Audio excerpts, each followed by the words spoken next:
Okay, we're live. Mr. Swain, the meeting is yours. Let me know if there's anything you need from me. All right, thank you very much, Rob. All right, so it is 7:04, and I will call to order the January 20th, 2021 meeting of the Lyon Township Parks and Recreation Advisory Board. Let's do our roll call, and remember just saying where you are at. So Robert Swain, present in Lyon Township. Lynn. Lynn Turek-Reynolds, present in Lyon Township. Aaron. Aaron New, Lyon Township, present. Chris is en route from the airport, so we will expect him to be joining us soon. And Jenny will not be with us tonight. We'll get to that in a moment. So having a quorum, we will go ahead and do the Pledge of Allegiance.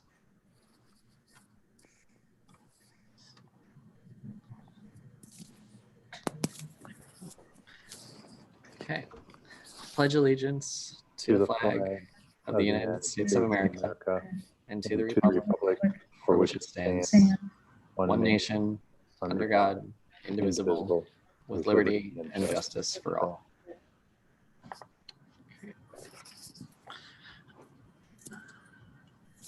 Very good. All right. So we did get the minutes from our December meeting sent out from Jenny.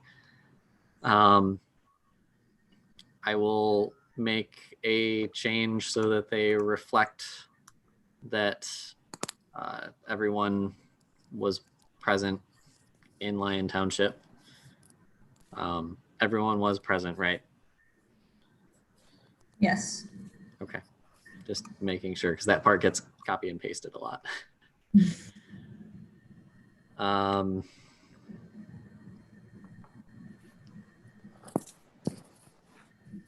Did anyone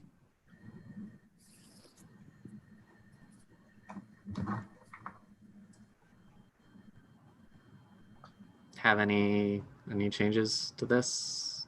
I didn't see anything. I thought I had found a typo earlier, but now I can't find it again. But I suppose if it is a typo, I can just correct it after the fact.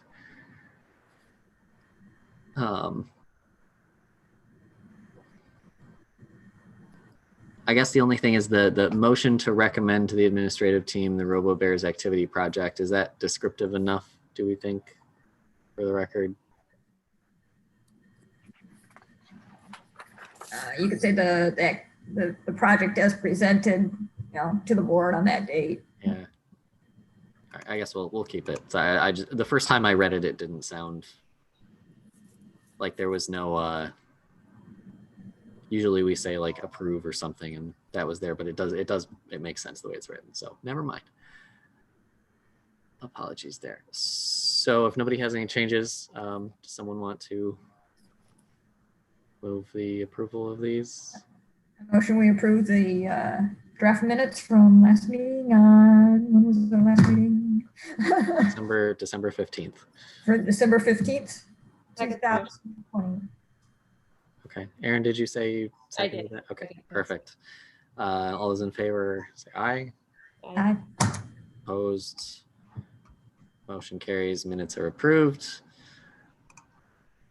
Moving right along to the approval of the agenda. Does anyone have any changes they would like to make here? No? Nope. Okay. I'll do it this time. Motion to approve the agenda as submitted. Second that. Okay. All those in favor? Aye. Opposed? And agenda is approved. Going right along. So announcements and communications. Does anybody else have anything? I actually have something that I wanted to let you guys know, if you don't mind. Please. It is a little confusing. two things to the township. We have planning services and zoning services.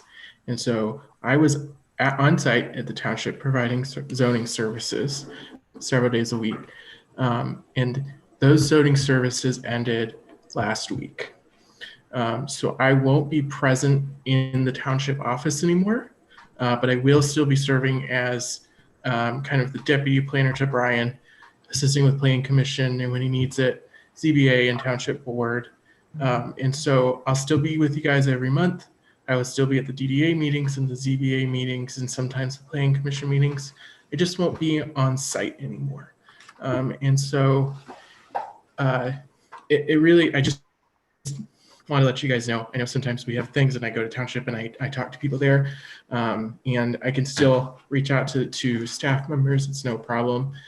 It just might take a little bit longer because there'll be phone calls and emails from now on. So Okay. just a little disruption, but we should still get stuff done as you guys need. All right. Well, thanks for letting us know and keeping us in the loop. All right. So the other thing that I wanted to bring up here is that I did receive last night Jenny's resignation. I know some of you guys might know she's also on the school board, and they voted last night to their meeting schedules are changing, and it now directly conflicts with ours. They're going to be meeting twice a month now on the first and third Tuesdays, and we're on the third Tuesday. So she will be no longer with us as of now. So I don't know, do we have to actually vote to accept her resignation or anything, or is it just she's tendered it and we're good? We're good. Okay. And it looks like Chris is getting on here. Yeah, I'm currently on now. Okay, and so you are now present in Lyon Township, correct? Correct. Yeah, sorry about that. I texted you if you got the text. I apologize. I had my phone off to the side here, but I didn't realize being how fat I am, I can move so fast. Like the wind. Right. So I had just Chris just filled us in on the fact that he'll no longer be providing the zoning services, but will still be working with DDA, ZBA, us, and wherever else needed to fill in with Brian. And then I just went over Jenny's resignation.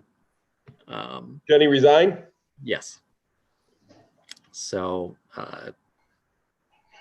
yep, she will not be with us anymore due to scheduling conflicts with the school board.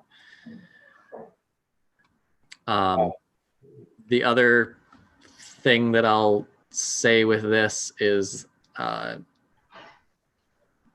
I did have a discussion with the township attorney, and I believe I included this in an email to you guys, but just to say again here, now that I am on the board of trustees, they feel it is not appropriate for me to continue as an officer on this board. I can continue as a member, but not an officer. So I have considering it's January and it's a new year and we have our officer elections, that is later on the agenda, but I wanted to bring that up now, and coupled with the fact of Jenny leaving, who was our secretary,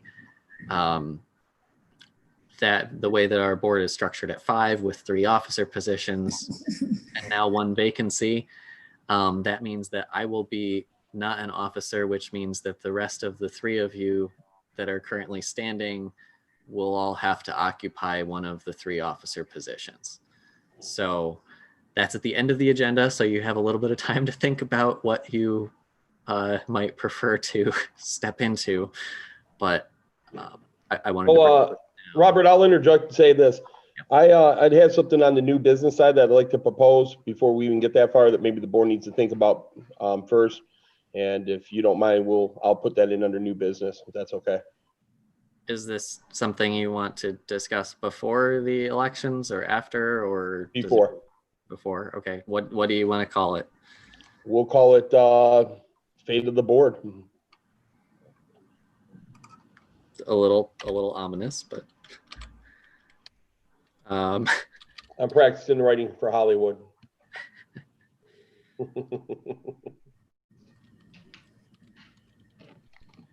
about future, that's a little.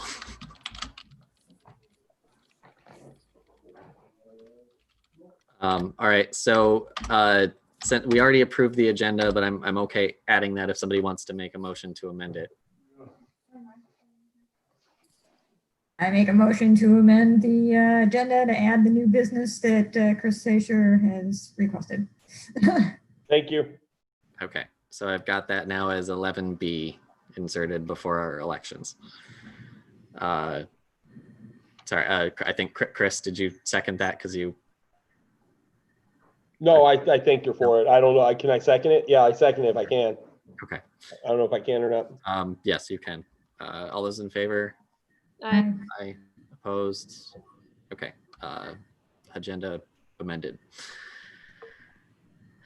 Anybody else have any other announcements and communications? Usually we don't use that section much, but it got its fill tonight. Nope. All right. I do not believe we have any presentations. Call to the public. There are no members of the public with us tonight Okay. at this point. Very good. Let me just check real quick to make sure nobody submitted anything to me last minute here. Robert, speaking of old stuff and that real quick, did you guys vote on what they came here last month asking us to submit for what was it called? The Robo kids? Robo, yeah, something. Yes. Did that ever get approved by you guys at the township? Yes. I missed the first part of that meeting. I know it was on there. It did. Sorry, now I lost which tab I was in. There we go. All right. All right.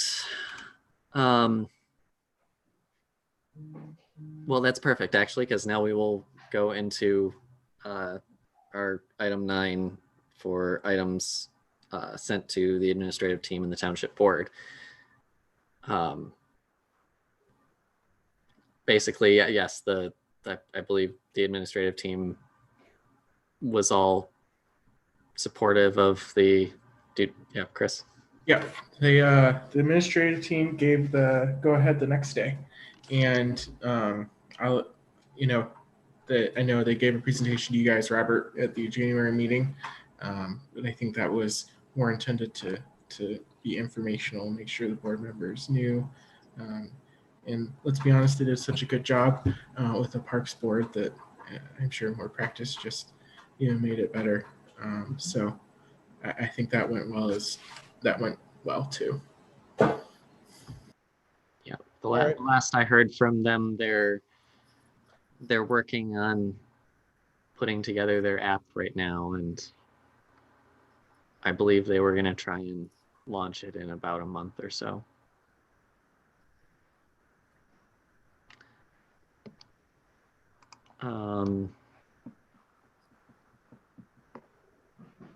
Was that the only thing that we sent? Or, oh, actually, we did have one other thing.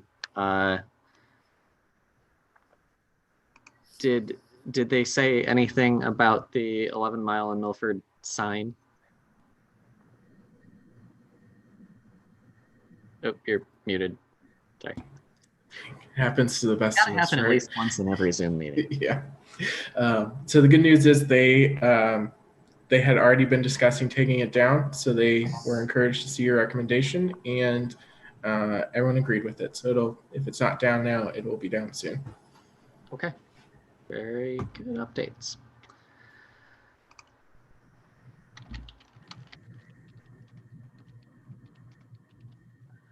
Sorry, I'm trying to take notes as we go. I'm not used to doing that. All right. In our unfinished business then, the park survey, I know we've been kicking this around and we got to kind of dive into it. I did get, Chris was able to extract the kind of the data I was looking for that gave us actually all the open-ended response answers from people. That was good to get. I sent that out to the group, and Aaron was able to throw some things around and reorganize it a little bit to make it a little more readable. I also, I just don't want anyone to forget, I sent you a link in mid-October for anyone who needs good visual representation of the data, directly to the SurveyMonkey, which just shows it. So I know we haven't talked about it, but you guys have it and I can resend it if that helps. I know you wanted to make the word clouds, Robert, so that's why you're looking for this, but yeah. Yes, I had that here somewhere.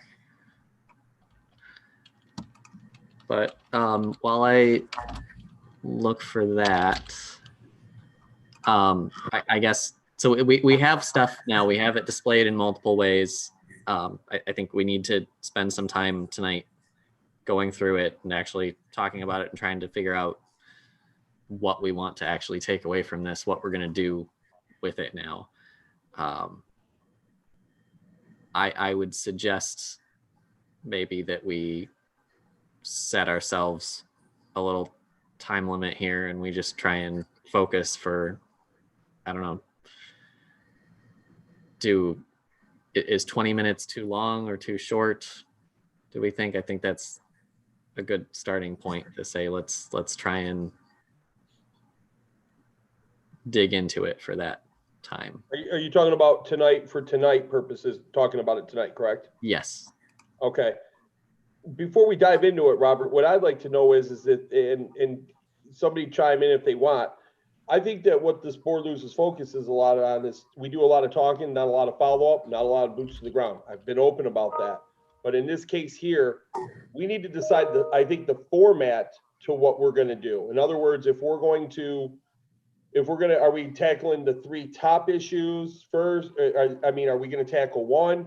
Because it seems like we try to do a lot of things, but not a lot's getting done. And that's not a knock on the board as a whole, but I don't really want to spend 20 minutes talking about something if we're not going to do anything or prepare ourselves to do anything for it. In other words, if we're going to tackle three topics, then let's formulate a process that's going to get these three topics taken care of one way or the other.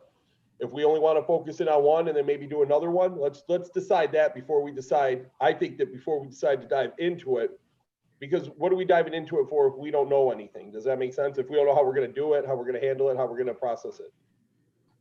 So can I make a suggestion on that? Please. Go ahead. Yeah, so if I look at the first 2, the initiatives in the age group that was most predominant was 5 to 12. The one thing that stuck out is that people wanted more perhaps playscapes and sports. So if we focus on that as part of the agenda, like, can we get something, put up in Atchison for the ages 5 to 12 on a different playscape, maybe next to the ball diamonds?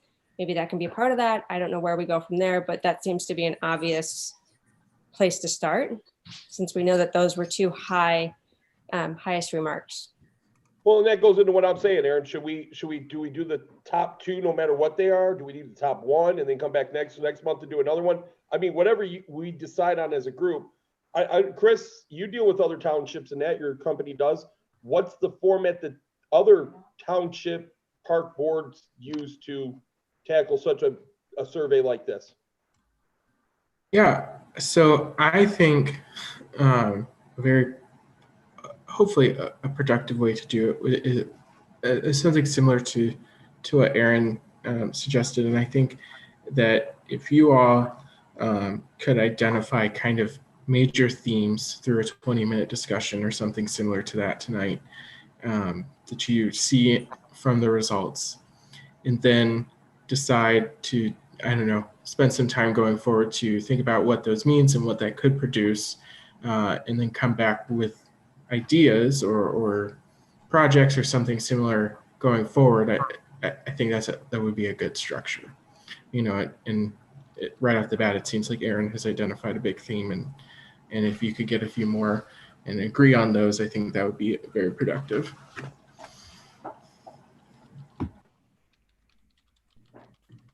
So Robert, I guess, how do you want to do this? Do you want to move forward with just, or I guess everybody, do we move forward identifying the first problem, several, do the top 3? Aaron has identified a couple. I'll be honest with you, the last time I looked at the survey was about 2-3 days after our last meeting. I jotted down some notes here, but they're just a couple notes, so. I would suggest we look and see what are the top 3 things that people are asking us to do. Well, I know that what Aaron suggested is one of them. I know playground equipment for young kids. So let's identify the top 3 and then determine what resources would it take to do all 3, or if we need to just focus on 1 or 2. So. Well, has everybody looked at the survey though? Yep. I know I have. I have not seen what just got sent today. That I did not see. I didn't realize, Chris, that other Chris, that you had sent out a link with the information. I just needed it more organized from what we had. So yours looked great. You did a really, really good job. So let's, I guess, yeah, let's go through and see, you know, what are our insights here. And at the end of this, let's pick what we're going to do next. Like, do we come away with a list of these are the 3 or however many things that we want to do, and then decide, are we going to start with just number 1, or are we going to work in parallel on multiple things? So we're going to identify the top 3 and then decide how we tackle those. Sure. That's what I'm asking. Sure. That's a possible outcome of this. So then why don't we start then with identifying the top 3, and then we can go from there to decide how we want, because maybe we all agree that the number one thing that people suggested is going to require the most time or something. You know what I mean? Yep. Okay. Robert, do you have access to pull that up, or do we need to individually pull it up? I can. It might be a little more disjointed because I'm trying to take notes at the same time. Well, I can take the notes on the survey part, listing in order what the top 3 are, and then I can, after that, we can, if my notes aren't good enough, we can always rewatch the video. Fair. Let's see here.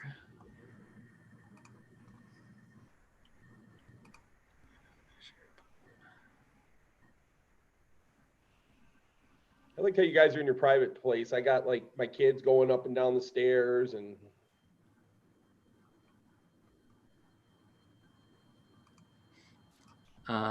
that's for later.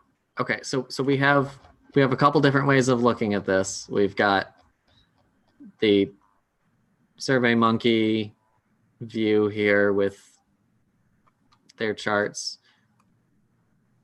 and we've got how Aaron broke it out. Let's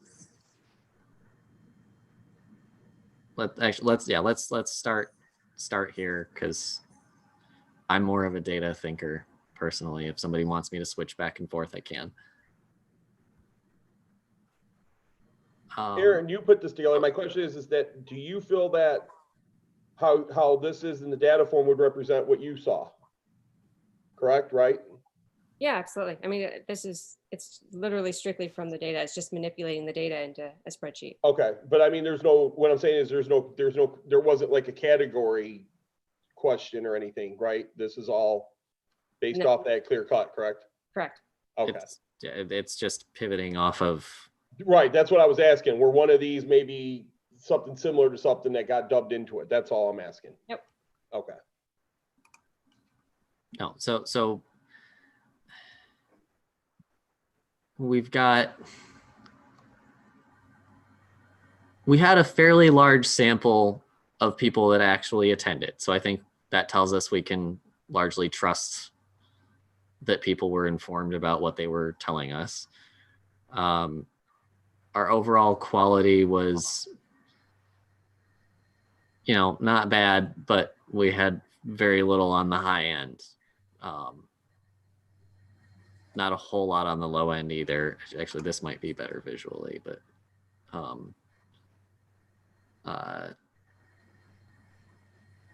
yeah, there's our quality breakdown. So good and fair predominated, with then a chunk of poor and a teeny bit of excellent. Do you have any comments on the poor? This one did not have any kind of Okay. open. Robert, go back to that other one where you showed the good. I got a question. What were they basing the good on? Are there any comments for that? There were no comments associated with this question. Okay, because what I'm wondering is if the good is associated to, like, let's say another park that's related to, like, the Oakland County. We have no way of knowing, because this was just overall quality of recreational opportunities. Okay, that's what I was asking. That's what I was getting at. Thank you. This one gets into breaking it down a bit more on the quality of each of our categories, which, did you have a pivot on that one, Erin? I'm sorry, what was that? Was there a pivot on the category of how do you, oh yeah, okay, that's all of these. Sorry, I was not, right, so overall quality was here. Yeah, and then that raw data is at the very end if you need to reference something. Yeah. But if you look, I think, looking at the initiatives and the age groups, and you're going to see some similarities. If you're under the top and you say, how is the overall quality, you're going to see that the initiatives that people wanted to see was some improvements on actual facilities and the parks in general. So the overall quality was okay. It wasn't great, but it's right. Just improve existing parks and facilities was, second to the highest priority. Yes. So this one is an interesting question because we allowed people to check multiple boxes, which I like. So it is, as Erin pointed out, that active recreation is the highest component of people's interest. We did have some things like developed pocket parks was low. Part of me wonders, okay, is that people don't think we should do it, or is that people maybe not understanding the concept of a pocket park? Well, and it asked for what you prioritize, so they just didn't prioritize that. Yeah. It didn't mean that they true. didn't want it, just that it's not their priority. True. But I mean, yeah, if we just look at like our top three here, it's more active recreation and improve existing parks and facilities, which those can be combined in a way to say, well, let's put more active recreation opportunities into our existing parks and facilities. And then we've got pathways as the next thing, though it's followed pretty closely by indoor recreation facilities and future land. Future land, I think, is something that just,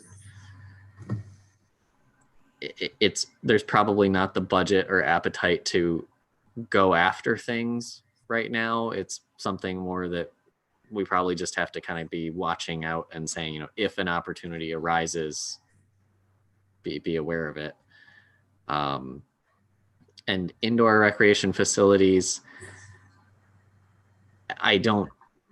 my personal take on this is that it's probably not a very feasible thing to do immediately, because I mean, if I know Jenny brought it up a lot, how in the past the attempts to do a full-on community center between the different municipalities often fell through, and it was a very expensive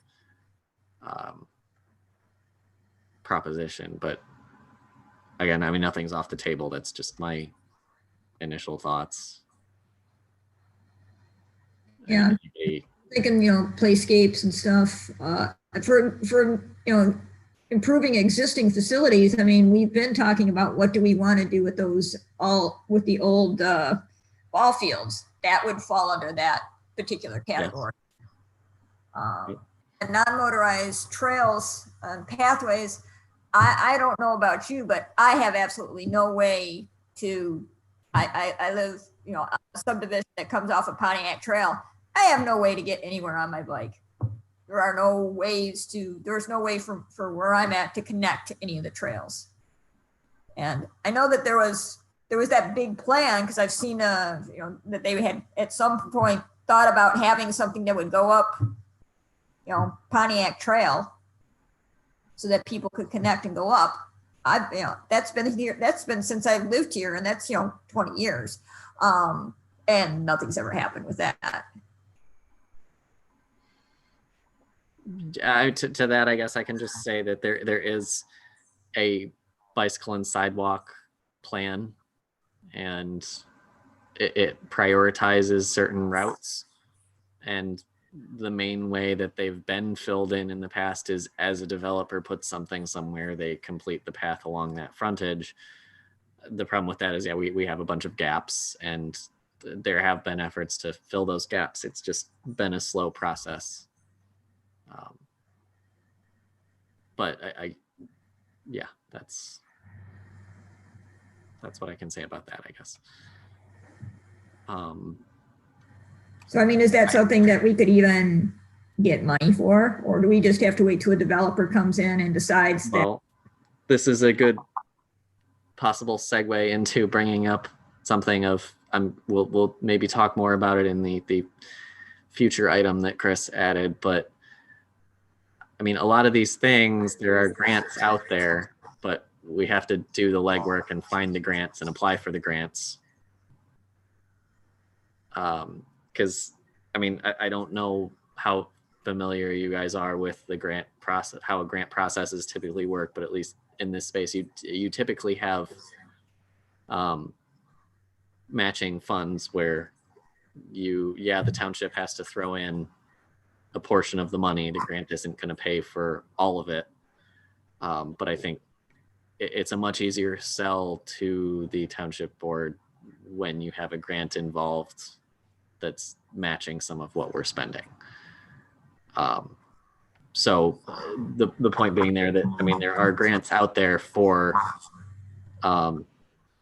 building pathways and improving your connectivity and things like that. There are grants out there for building playscapes. There are grants out there for almost any of these things you could possibly think of. It's just a question of finding them and applying for them with the right information to hopefully receive them.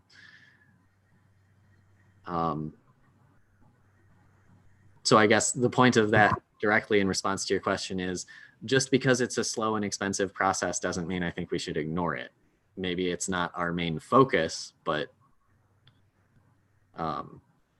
it's something to still be aware of that people are wanting. And part of that maybe is, you know, those kinds of things. I don't know how much there is that this group could really do, like I said, outside of finding possible money for it. I mean, we're not going to be the ones that are out there negotiating the easements and doing the construction things, but we can advocate for it, and we can push this as a piece back to the board and say, hey, the number 3 thing that people were looking for was non-motorized trails and pathways. I see even in the other, it's mentioned about having, you know, sidewalks, trails along main roads. And I think that's the problem. Yeah. We have a lot of main roads and no sidewalks. And how do you get to some of these recreational opportunities unless you live right next door to them? Yep. That's obviously bringing up this other area. Can I comment on this, Robert? Yeah. Please. I was going to say, I've read through this while we've been talking kind of in between here. A lot of these things, and I appreciate the residents' feedback on this, I truly do, but a lot of these things that the residents want or put on here, the understanding of them isn't our position. It isn't us. In other words, we can't do anything with it other than passing the information along. For example, down here, someone says, make it free to enter. Well, okay, so what park is he going to? Because it's free to enter. Right. Yeah, another one right here that says, please put roads right here. that you got highlighted, number 39, add sidewalks along roads. You've been fighting for that. Prior to your arrival on the board, you and Lisa Blades and even Chris Inlow to some point have brought this up several times. I know that at certain meetings, especially in 2018, 2019, there were several times that you went to the board asking them to connect neighborhoods like that. I don't think it was necessarily quote unquote along roads, but I know that you've been fighting for, I know that there's a sidewalk fund set up that they're supposed to do as well, but we can't, that's the planning commission board and that's them. So a lot of the things on here, we can't do anything with, we can't do nothing with that, you know, down there at the bottom, please connect 10 Mile Road so that it's continuous. Yeah, I'd love to have that too. But again, there's nothing on here that a lot of the stuff we can't, our board doesn't govern or do anything with. So well, I appreciate the feedback. The understanding of it has to be that they're telling us, but we asked for their input. The understanding of it also has to be that they're talking to the wrong people too, you know. Here, someone talks about the Huron Valley Trail. I know we pay into that, but are we maintaining it? I mean, I thought that was 50-50 deal. We are responsible for maintaining the portions that fall within our boundaries. I thought by we, I mean the township, not specifically this board, but. Okay. And the only reason why I say that is that do we really want to talk about a lot? I mean, there's not a lot on here that we can talk about. So I'm trying to get at. I'm just trying to save time. I mean, some of those things there has already been movement on, like resurfacing the trail. That is now a active project where one segment of it was done and it was split into, I believe, 3 segments basically. So over the next 3 years, the length of that trail in the township should be resurfaced if support continues for that project.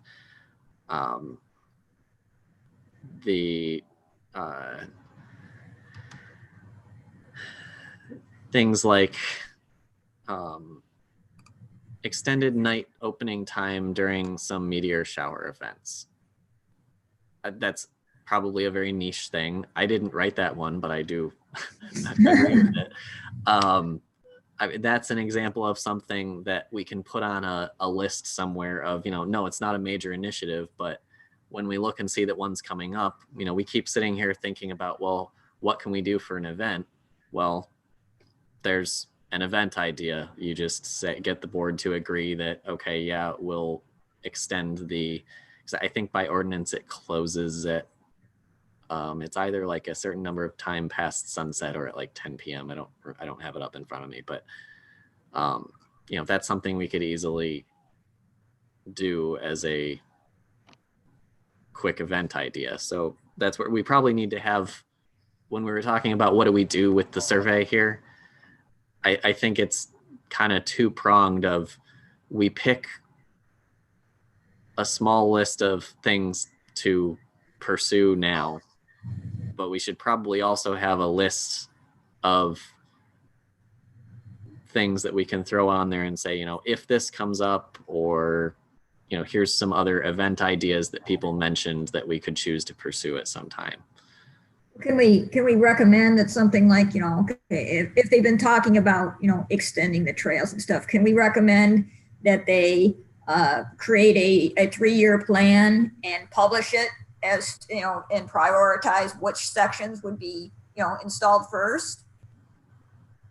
I mean, can we make recommendations like along that line? We can do things like that. In that particular case, I don't know how much value there would be in it, just because it already is in the capital improvement plan laid out that we're doing those segments. I mean, it's not specifically labeled as geographically which segments are in which year, but it would be nice if they publish that, right? Because then we could put it on the website and say, look, this is our plan. You know, there is a plan that, you know, this section is going to be done this year. You know, true. And that, I mean, that leads into one of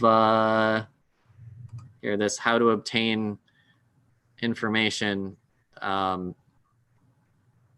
mean, we had a couple things where people said like never see anything posted, or I have no clue, none, difficult to come by, things like that. So what you're saying there is that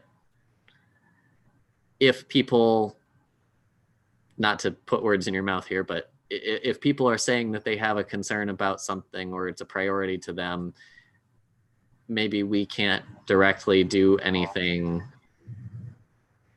as this board or accelerate it, but we can push for it to be communicated better to people. Yeah. So, I mean, because certainly if they're asking for trails and we're saying that there is sort of a plan, it's like, okay, what is that plan? Why aren't we promoting that? Why aren't we showing what that is? I mean, if you want people to get excited about it, then they have to even know that it's a thought. Yep. Yeah, but Lynn, playing devil's advocate, that's where we as a board need to know where to direct the people to. For example, the first question I would ask is, what trails are you talking about? And if they say something in their neighborhood, well, we know that most of the neighborhoods around Lyon Township have PDs. So you start with your HOA. If it's something outside of the neighborhood, and they say, oh, the long one that cuts through the township, well, that goes back to the Lyon Trail Township that's tied in. I forget the proper name to it, but that's something that they have their own board and they have everything, and we direct them to that. And then, you know what I mean? So that's where we got to do our homework to know what we can help with and what we can't. Right, but if we publish what our plan is, right, for the Lyon Township, then people can say, "Hey, look, they're planning on building, out here close by us in 2 years. Maybe we should be talking about how we're going to connect to that, so that they can plan too." Yeah, and I agree with you, but I think that also goes back to what Robert said at the start of this. There's, when I talk later about this thing that I want to talk about, it ties into manpower, a plan, a process. Who's going to do what? I mean, I don't want my legacy when I leave this board to be that nothing ever got done. And I don't want anybody ever thinking, I want to be able to point to things and say, look, we did this, not you, we. And so it sounds great and we can talk about it tonight, but at the same time, unless there's a plan for development, or unless we're going to say, okay, that's the number one, that's one of the top three, let's run with it.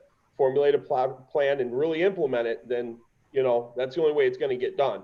So, I'm with it if you are, but I mean, again, we just can't say, okay, let's do something. And 4 months later, we're still talking about beginning it. That's all. Right, Chris. But my understanding from what Robert just said is there actually is a plan, just nobody knows what it is. So how can we even make recommendations if we don't know what the plan is? Well, let me ask you a question though. If that's really dear and dear to your heart, why don't you head it up? Why don't you, like I do, or like Robert does, why don't you, like we did with the ice arena, like I've done with some of the other projects, you need to call the township, find out what's going on with it, and then move it. That's what I'm talking about, Dylan, is that we can sit here, I'm guilty of it too. We can sit here all day long and say, we want this, there's a plan out there, why don't we have, we got to do the work ourselves. That ties into what I want to talk about later. There's no sense, and what I'll say is there's no sense in talking about it if no one's going to do anything about it. This isn't Facebook where we say what we want and the board goes, okay, we'll pick up some of these ideas.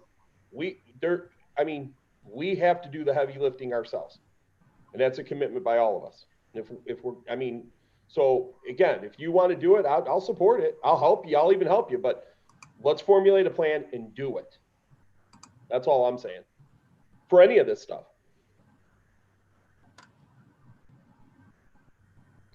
So for tonight's purposes, may I interject? Yes. For tonight's purposes, I know we're going to limit this to 20 minutes, and it seems like we've already gotten off here. But, I see that there are some great projects out there, but they're long-term. We just put a survey out on 100 and some odd people responded to it. Can we give them something of an immediate gratification? And that would probably help Chris's stance as well. Okay, let's focus on a playscape. We can look at grants and find out how we can acquire some money for that playscape. Okay, what ages do we get that playscape for? 5 to 12. Can we do that this year? Probably so. So can we do something like in a quick instant so that we're not looking at a 3-year, 5-year plan, and we feel productive? We feel like we're doing something. The community feels like we're doing something, and they took the time, they put their effort in, and we should do it the same. Can we do something quickly? I'm sorry, Aaron, I agree with you. So let's do that then. Let's start off with you just had the bracket up there, Robert. 5 to 12. Oh, sorry, which one? The one with the age group. 5 to 12 led the way for that. Aaron, you put this together. I would ask you guys as the board or Chris to chime in. What is it that we can do that's relatively quick to maybe show the residents that we listen to what they had to say? And this was we can even send this out in put it on our township website. Hey, we did the survey. 5 to 12 was the target group that came in the most. Here's what we're going to do. And that could be the very first topic here of discussion. I think it's only fair to what you said, Aaron. It meets the needs of what people are looking for, and it fulfills the role of what Lyon Township is. A lot of families, and young families at that. So, I mean, does anybody have any recommendations what we can provide? Chris, can you chime in to tell us what maybe, or even you, Robert, you're on the board now, what we can maybe do budget-wise to get something rolling for maybe this upcoming spring for the kids to play on or do something with? I mean, my kids are older now, but I would think more like some type of playground equipment or something comes to my mind, but I don't know. Does everybody agree we can make this topic number one? Yeah, so I have two actually ideas. A playscape would be amazing, and I think it should be situated somewhere over next to the ball diamonds, because there's so many families that have kids that play baseball with other kids, and it would be great if they had a place to play as well. Parents could take their other kids and they would be entertained. The other thing I saw recently was I've been visiting different websites to Michigan camping, and there was a bike skills course. This is such a simple project with just literally wooden boards in this giant area, and these kids go out on this bike skills course, and it was amazing. So, those are two things that I think would attract those age groups and would not be terribly costly. And again, if we can find the money, I think that would be super fun. And So a lot of people. I had to slightly chuckle about the bike skills course because I like those. We've seen them. That's an example of another project that has come up here before and it just stalled, I guess. No one ever was really opposed to it. It's just the legwork never happened. So then let's support Erin on this. She brings up a good point. 5 to 12, she identified that she did this beautiful thing for us. She's identified the market that we need to target first. It's 5 to 12-year-olds. She's identified two things that might help.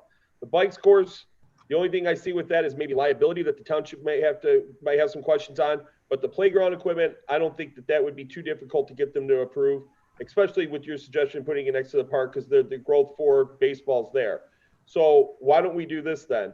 Aaron, would you take the role in moving forward with finding out how much equipment costs, where you would want it, what the delivery setup is, all that? Do we need to, you'll have to ask the questions of, does it need to be anchored in? If so, with cement, iron, steel, whatever. And then I'll support you on talking to the township about liability on what it would take for us to maybe put a small bike riding course in there of some type. Yeah, that's no problem. We have just to start. Do you know who put in our last playscape? I know that you guys were all around. So if you have a current vendor that you already are familiar with, that would be a great place for me to start. That's a question for Robert. I don't know who we used for that. I do have several vendors that I can supply you with that if you want to look at that sort of stuff for the playscapes. The playscapes really are, they're a little simpler because there are very established vendors. You go through, they can put together a proposed design for you, or you can look through their catalogs of equipment and pick out what you kind of want, and they price it out. And not to say it's easy, but that at least we know we have definite places we can go. The something like the bike track is a little more of a challenge perhaps because it's not typically something that the established recreation contractors have really done much of. A lot of times from the ones that I've seen at least, they're more of a community build kind of thing, where you'll have like a group that usually is very interested in it and will put it together. Like there are different nonprofits that focus on these sort of things.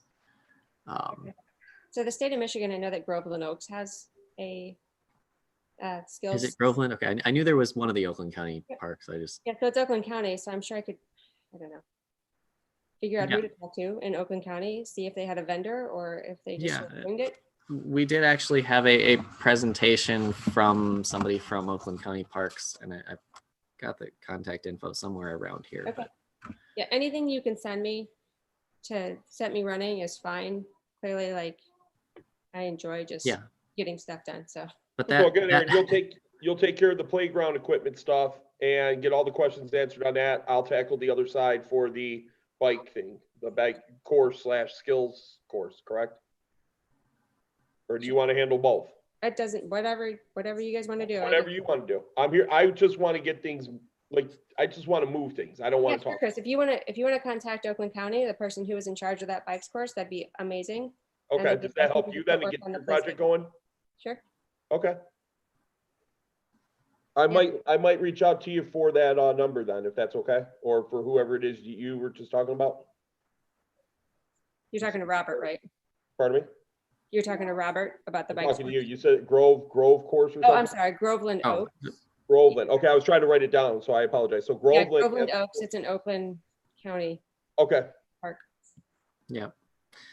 While we're talking about the bike thing, I just want to point out that to me is an excellent example of a project that I think could be very successful because one, it's hitting one of our target categories. Two, it's not, at least I'm expecting it wouldn't be terribly expensive compared to some other things.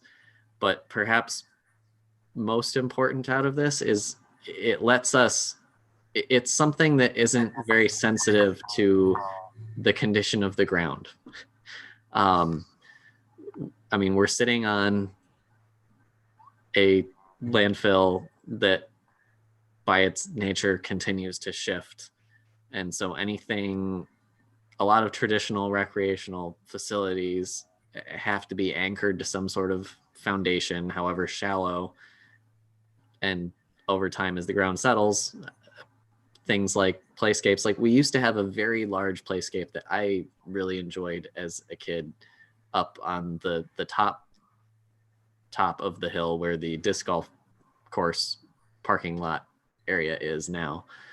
And some of the elements that are in the current playscape actually came from there and were relocated. But what happened was over time, the shifting of the ground, the poles that support the structure are anchored into the ground with cement. And as things shift, it ended up, certain poles would bend or buckle, and eventually they deemed it to be just in such a condition that it had to be dismantled and some of the pieces were reused. But point being, we've got a lot of space up there that we can use, and that fulfills the things that people say, well, let's improve our existing parks and use them to their potential. And something like this can go up there, and if the ground moves a little bit, the ground moves a little bit. It's not going to destroy a bike ramp, for example. But I'll stop talking about that. Sorry. Nope. Sounds That's fun. fine.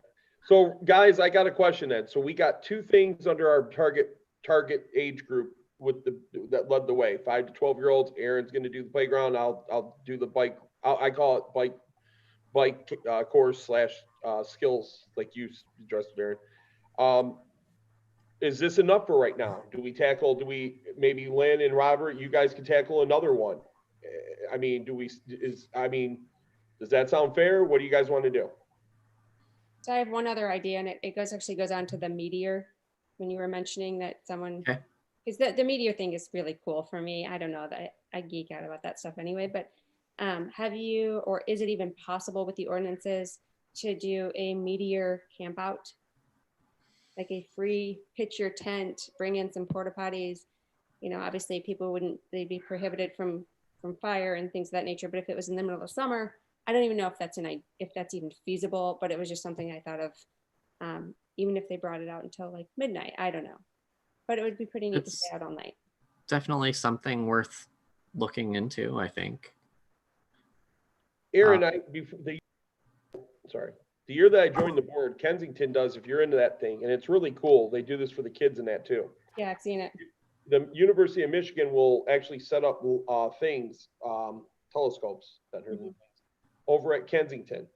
And I don't know if you've ever been to that. I was going to take my kids there once and they didn't want to go, so I ended up going with my neighbor real quick. And they put them at different locations. It's maybe 20 feet across. they got 4 of them set up, 3 to 4 of them, and they'll tell you what you're looking at through each telescope. And it's really cool. I was told that we couldn't, when I joined the sport, I wanted to, Robert at the time said, well, yeah, go run with it. And I did. I'm not killing the idea, but they said that the pollution from Walmart at that time, as well as the freeway, killed any chance of being able to see any meteors. I'm not saying it's a bad idea. I'm just saying when I looked into it and called University of Michigan, asked them if they could do it on our hill, they said they couldn't because of all the what they call light. There's definitely, darker areas nearby, and it's not something where we're going to get the big things to come in, but I mean, I've gone up there before and been successful at seeing things like that. So we're never going to host an event like what, I don't know if you're describing. It's if you're talking about the event, I think you're talking about, it's actually at Island Lake now. But yes, that's it. That's the one. No, we're not going to host that, but I think it could be more accessible to people if just during a meteor shower time. So long answer to that is yes, I can look and see if there's something that would prohibit us from doing that or not. Something free. Someone had mentioned that, all these other parks that have these events, you have to pay to get into. Atchison, you do not. If we could provide something free and that didn't cost us any money. I mean, I know during the recent Comet Neowise, I don't remember the number designation after it, but I went up there a couple evenings, and there was a good number of people up there actually also looking, and so I think there's some interest there that it might not be a huge event, but it would be something that we can put together relatively easily and pretty much free. Awesome. Well, Robert, you'll check into seeing if, to her question, Aaron. Yes. You'll check into seeing. I wrote down here. Robert will check to see with township if camping or setting up for a late evening at the park for a star meteor shower is possible. Is that correct, Aaron? Sure. Is that said right? Is that how you want it? Yeah, that's fine. I just wanted something free and it's easy. And Robert, you volunteered for it, correct? Yep, I can do that. So then that takes care. Okay, so we got 2 topics for the identified age group based on that bar graph. The other thing that was discussed, an event, is the star/meteor event. Robert, you're going to look into the formality of that, what the township will allow for us to do or not do. Because I know that right now the gates are closed over there at Atchison. They close at dusk or something like that, 6 p.m. I forget if it's at night or by a certain time, but so we'd have to look into that anyways. Do we close? Is this subject closed now and we move on to the next group? I mean, what do you guys want to do? I know we've gone over our time here, but if people don't mind, I did want to touch on 1 or 2 more ideas here. But for 5 to 12-year-olds, or just in general? I mean, I guess that's an interesting question we should probably pick something that hits our teen and young adult age group, as that was a close second to what people thought needed additional work. Well, I can tell you that my son just turned 18 and my daughter's 15. They both go to the high schools. These kids don't have anywhere to go. They hang out at the Bushes parking lot. If you've ever seen them up there at 9 Pontiac Trail, I've seen them hang out at Walmart on Saturday nights, going through there, not racing, but they're, get the old man's car, the car that they've gotten, and they go through there pretty fast. But, again, what can we do? I'm open to ideas, what do you guys want to do? Sadly, I don't have a whole lot of ideas for that one right now. I mean, some of these things can be kind of crossover stuff, like the bike track kind of thing. Maybe that would get some interest.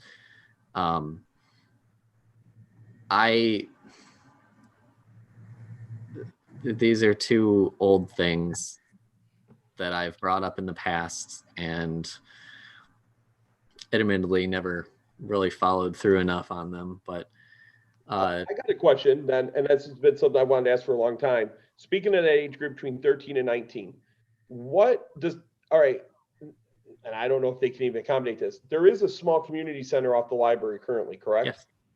Can that be cleared out? The last time I was in there was a long, long time ago on that community side. Can that be cleared out to have dances? I mean, I think people do use it for like, I think people have rented it for things like baby showers and that sort of thing. But I mean, there's nothing like, there's not like fixed furniture in that space. So the short answer is yes, that is potentially something that you could do. It opens up its whole own set of issues about how you actually pull off an event like that in a like when the schools do it, they have all of their you have teachers that chaperone or whatever, and I don't know what would be involved in that, but if you're asking just about the physical piece of it, yes, that space can be made pretty much an open floor. All right, well, then let's discuss the 13 to 19-year-old category, because that is the second most popular category for this. Do we have any ideas? Lynn, your daughter just graduated. Do you have any ideas of what they can do? I mean, things she liked to do is go to dances, right? Yeah, that's Things like that. She would go to the football games and watch the football games with her friends. She was big into, certainly if you had some sort of movie nights at the park, that would have been something she would have been interested in, going out with. So that was going to be one of the things I was going to re-bring up. Those are the kinds of things that maybe if we had some sort of park karaoke for the kids, where the kids could come in and sing some songs and stuff, because they were big into the when she was doing it, they were big into the Wii stuff, right? And doing the rock band stuff, doing the singing. I was going to suggest something. You just touched on it, Lynn. I don't know if we could do it inside the community center, but maybe do a little hold a contest, see if we can get some of the local, just an idea. I know they require work. I'm not afraid to do that. That's fine. But see if we can maybe petition to or solicit the businesses in the DDA area to promote a prize or something for the top 3 bands or that. And they play in there and the people come by and vote. I don't know. I'm just throwing out ideas to try to help facilitate some type of idea for this target category. Or target group, I'm sorry. Mm-hmm. Karaoke is interesting. Karaoke yeah, it could even be done at the pavilion. So I think when you're outside, it would be easier to control, I suppose, who shows up and building maintenance, things like that. When you get people in a building, it just presents a whole new level of responsibility. But at the pavilion, I think it would be fun. I love the idea of the movies, though. So I think that's just something that people would gravitate to naturally, and it wouldn't take a ton of effort for us to get, just promote. So that's the movie there. One of the other things that I was going to say. Depending upon what your guys' appetite is, the appetite of this board for this has shifted over time. So I think it's time to recheck in on it. But I have been a long proponent of the movies in the park, and it just hasn't been deemed a priority as of late. If that is something that you guys would like to support pursuing, that is something that I would volunteer to investigate, because we actually did it in the past, the first time I was on an earlier iteration of this board. But are we, okay, so that's where I'm a little confused then. So are we going off topic now of not following the survey, or are we? Well, this is, there was at least one mention of it in here. There's this movies in the park response. That's the one you wrote, isn't it? I don't think I did, but I think it's a great idea. I think we should run with it. Why not? Either way, it is something that I think could address any of the age groups, depending upon what programming we choose for it. Well, and kids 13 to 19, they don't have a lot of money. So, to be able to go someplace free with their friends And with COVID, you know, being able to be outside to see a movie, which you could still do. The other piece to this that made me think of it as you guys were talking about like the karaoke thing got mentioned. And I mean, that's something where using the same equipment, we could do that outside in the park. Okay, Robert, so you're signed up for it then. Movie in the park, you're gonna get the who, what, where, and why, and then next month we'll put it to a vote, correct? Sure. I'm asking, do you want to? You said you don't here, so I don't. Unless, I mean, if someone else wants it, I can provide some supplemental information or I can do it as me. I have some of the things still.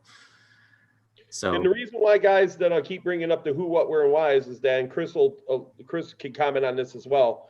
Robert and I had, as you guys well know, I don't know, Aaron, if you knew about this. Robert and I had went forward with getting an ice arena done. I had volunteered to do it first, had picked it up. I had a family emergency. Robert helped me out, and long story short, the township really opened my eyes to this, because I thought, here you go, take care of it, township. I didn't think that way, but I thought they were going to help take care of it through their people, and that's not the case.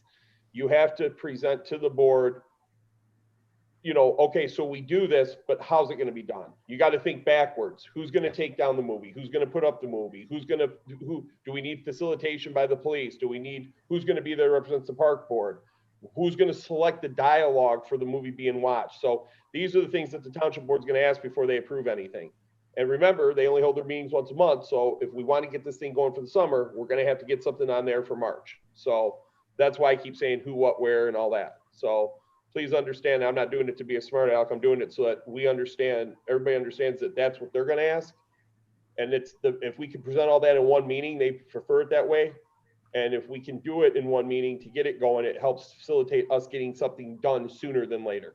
Because if they say, remember, if we propose it in March and they say no, now it's May before we're even getting this thing going. I mean, am I correct on that, Chris? You're muted. Yeah, I don't know that March is the absolute deadline, but if it's a summer activity, you probably want board approval by the end of spring. I would think. Yep. I appreciate it. Thank you.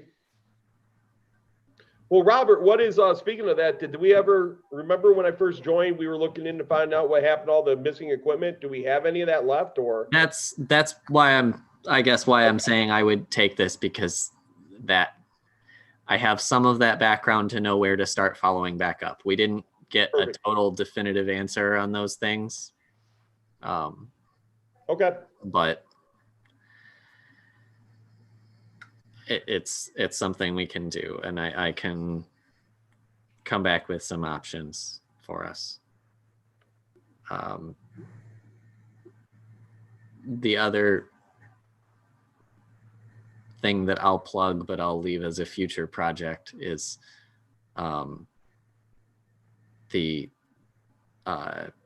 similar to the bike track. If we end up going down that road, I might look for where we could also locate a like a remote control car track,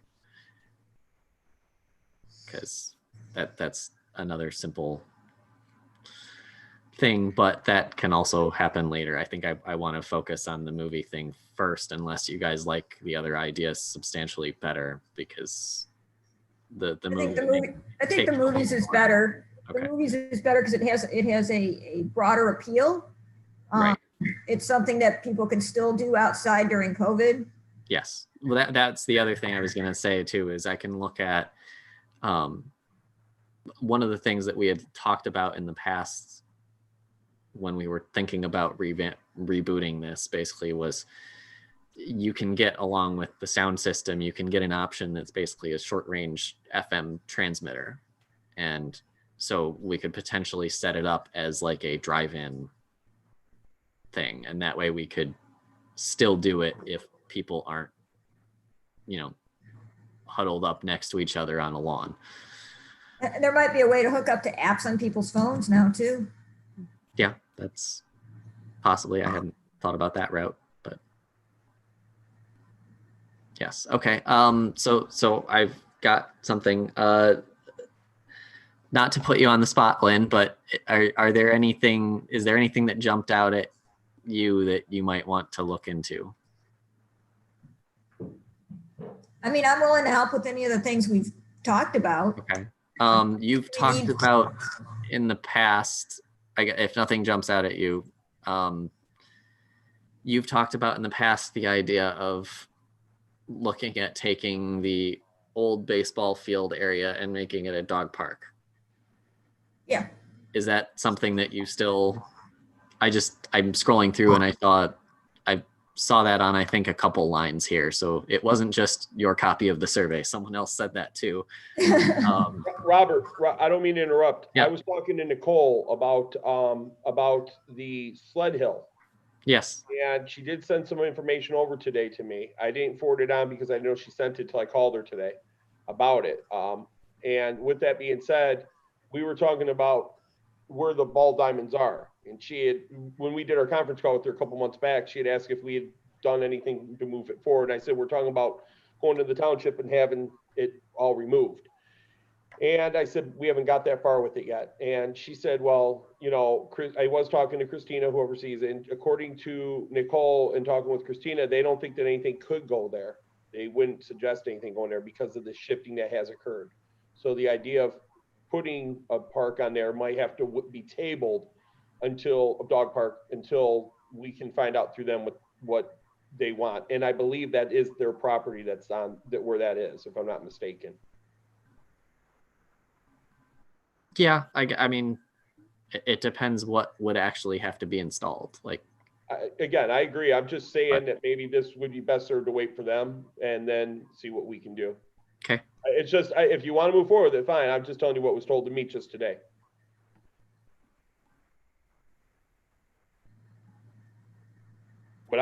Lynn, what I would suggest you do is you've brought it up a few times. And you seem big on it, and I'll support you. I'll help you any way you can. I can with you. Communication. I know you've brought that up before. Ways that you brought up, I think, Facebook last month, and a couple months before that, you asked if we could do something on a website or something, our website, or have our own website. And you know, you're very articulate. You're very good about your structure, word structure, and all that. Not like me. So, with that said, if you want to do anything, I'd suggest that.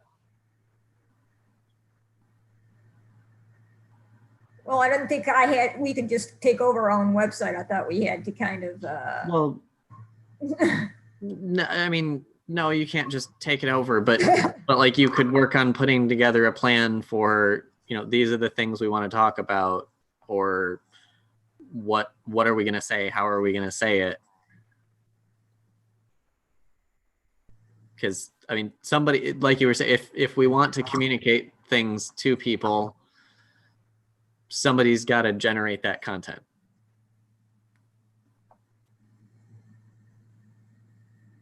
so I guess the question would be, how do we want to do that? Do we want to do it on our website? That is one channel. Well, I think the other thing though is if you're going to have this up, explore what options we have. I know we got the township website. Is it Tina she would have to talk to, Robert? Tina or Melanie? For what part? Exploring what she can do or not do as far as communication goes for our Parks Board. Tina, there's a couple different people that we can talk to about that. Catherine can handle website updates for us. Other things might involve Tina or Melanie. It depends what it is. So could you email me those people's names and their contacts? Yes. You know, I've been on the board for a little over a year. I don't know all these people. So if you could send me their names and the way for me to contact them, I can contact them. You call the township board, I can text you the number or send you an email and a number. Sorry, I don't have your number. Yeah, there is only one phone number for That's dialing in usually. So. And I would suggest you start with Melanie. And the reason why I say her is because she is very, everybody there is great. I'll say that. But Melanie tends to get every question there is first generally. So, Right, but if you could send me their names and their titles or their job title, that would be great. well, I'll just send you Melanie. She's the only one there and she'll be able to direct you. And Melanie who? What does she do? Well, as Robert said, if you just simply call the townships, there's only one Melanie, and chances are she'll probably answer the phone. I don't want to mess this up because she changed her last name recently. So Yeah, I don't want to say which one because I don't remember offhand, but I only have one observation is that, you know, we were talking about the township website, but on the actual survey itself, as the social media had 51 responses on how they obtain information. So I think that that's probably a better avenue of getting information to the public than, you know, than the website itself. Just so you know. And that's to your point, Aaron. That's what I was going to say. There was quite a few when I was on one of my notes I made on my notes here. Communication was talked about, and Facebook kept being brought up as that avenue. When Lynn explores this, maybe Lynn, you could find out what options we do have outside of the township website. Can we make our own? Can we do a Facebook? Can we do something different? You know, Well, I don't know. I think it'd be really easy if, you know, Lynn, you just put the content together and then send it over to whatever liaison, the person who's actually in charge of it now. If they approve the content, they can just easily cut and paste or copy and paste into, you know, the Facebook feed, you know, what's happening in Lyon Township. Is that Christina? I don't know. Whomever is involved with social media through the township board. usually I think Tina does most of the Yeah. social media stuff. Yes. But it would take it off of her hands and put it back on the board, which would be kind of nice for us to be more intimately involved in it, I suppose. Definitely. But yeah, a lot of that stuff, I mean, we can blast it out over multiple channels. You can write one thing and we can put it on our website. We can blast it out in social media, and in the social media post, you can link it back to our website to try and drive people to go and see the other stuff. We can put write-ups in the monthly township newsletter. We can send things to the library and ask them if they can put them in their newsletter. And you know what I was going to say, Robert, that's the other avenue to this for communication. You got the Friends of the Library Board that get their own flyer. You have the Township Board that sends out one every month, you know, updating everything from general stuff to the upcoming votes and things like that. So right. there's avenues out there for us to get our information out. And this will be awesome. I'm looking forward to this. So if I can help you, Lynn, let me know. I think one of the first things we should do is post the results of the survey. Okay, well, put everybody okay.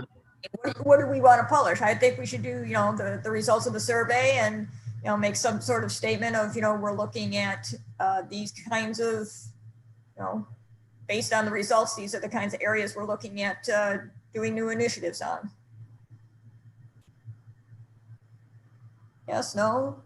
Yeah, I mean, I wouldn't even post a ton of results. I think that if you keep it simple, as these are the initiatives we're taking, you know, again, due to the overwhelming response that we received from our Parks and Rec survey, right? And I think people would be pleased with that. I'll write something up. Okay. All right. So we did go way over, but I think we got to some productive things here.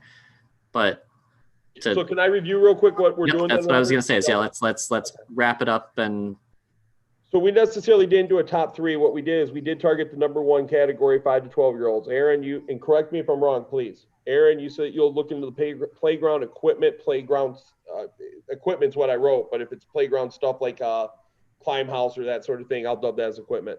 You'll get answered to who, what, where, and why as best that you can before next month's meeting. I will look into the bike ramp I'm sorry, I said that wrong. Bike ramp course / skill course for 5 to 12-year-olds. If they say, hey, this is open to all age groups, even better. I'll still present that information. Robert, you volunteered to seek to see about movie night. I'm also missing something else here too. Hold on, going back.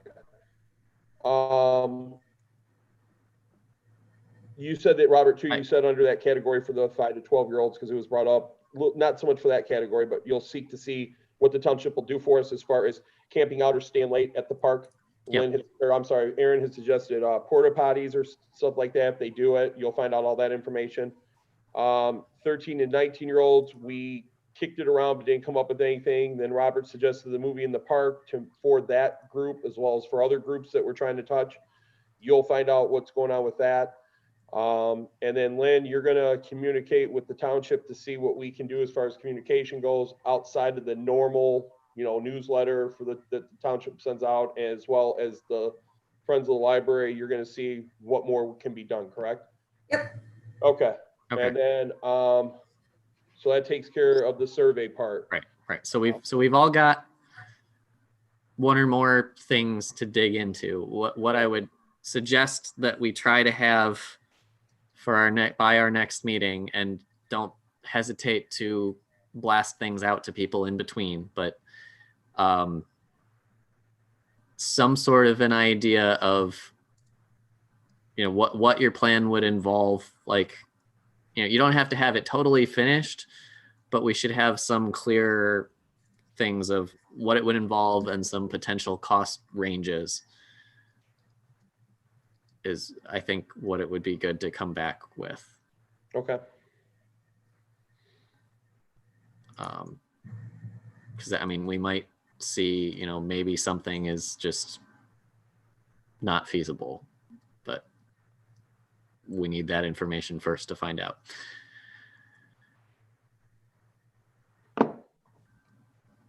Okay, are we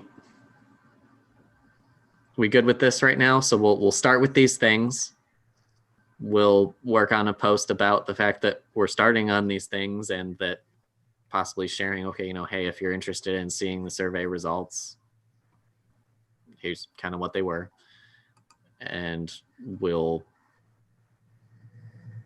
push ahead on these items. And then when we finish or decide to stop one of these, then we can go back to the list and use this to keep drawing from in the future. Sound good? Perfect. All right. So our next item was the Sledding Hill update. Chris, you briefly, I think, started to touch on that. Nicole, if you guys recall from last month's meeting, let me pull up my notes here, sorry. From last month's meeting, I had proposed in November of Sled Hill. So we had talked a little bit about doing it. Robert, I believe, I wrote down Robert okay from Township. I believe that's what you had said that they said. So I went ahead and called Nicole about getting a spot on the hill. Excuse me for the language I'm going to use, but it's just make light of the situation. We were told to keep them away from the meth pipes, so that stick up out of the ground. And so Nicole and I were identifying a couple spots because I went over there in hopes of catching her. So I was over there twice the past month here. And the first time I went over there, we looked at a spot over on the west side. Robert, I don't know if you can bring up that map that you did last time. Yep. So I can show everybody. Go ahead and keep talking. I'll pull it up here. No problem. And why the west side came up was because there's not a lot over there, but it faces towards the west side. It faces towards the houses and that. But the worry is that it might come up and you might hit the sidewalk. Not that there's anybody going to be walking past there or anything, but you could get cut up or something like that. And then another spot that she proposed was over by the freeway, which would help promote, the sledding there. And it's over where if you guys know where the guy that has his hand up like that or whatever he's doing over there, the sign that we talked about having removed that's leaning, she suggested that area. The only problem with that area is we'd have to go over there and look because I know the area where it is. I don't know what the bottom of the hill looks like. She thinks that it comes down into the valley right there. And then you got the trail that comes right there. So we'll have to look at that. I will have to go over there and look at that. But as soon as we can determine what spot, then she'll go talk to Christina to get the approval, and then we can present this to the board. Now, that raises a few questions. One, if we're going to do sledding, and this might tie into the survey, but, are we going to ask the township to leave the gate open all night? Do we need anybody there to watch who's sledding? Do we need to post anything? And these are more questions, I guess, Chris, that I would ask you about in the sense of, what do we do if we want to do that? Liability is always the number one concern. So there's liability one, and then two, the other concern I have is that, do people, if we're going to promote the sledding and the gates closed, does that mean that the people park their cars there and walk back there? I mean, I don't want them getting in trouble with the police either. So to answer your first bit of this, the ordinance allows sledding only during daylight hours. I knew they did, but I didn't know how long it went. So it's only daylight. Yes. Okay. So if there was a change to that, we'd be looking at an ordinance change, and that's longer process. Now, when you say only during the day, are you talking about during daylight hours, or are you talking about a set It time? says the hours of operation for an approved sledding area shall be during daylight hours only. Well, because the reason why I bring that up is in the winter hours, the kids get out of school at 2 o'clock. By the time they get home, change, it's 3:30. There's only another hour of daylight with that. I would say it's until whatever. I don't know, Chris Madigan, would this be like, what's the real end of that? Is it like the sun is down, or is it twilight? Is it sunset? Is it, there's all those different definitions. I mean, It's 5:30 now. yeah, if it's something that you're worried about, perhaps an ordinance amendment defining it would be appropriate. I guess it isn't defined because it hasn't really been an issue or had to be enforced. Yeah. I don't think it's a super critical thing to do right now. I didn't know if there was a clear, easy answer. So,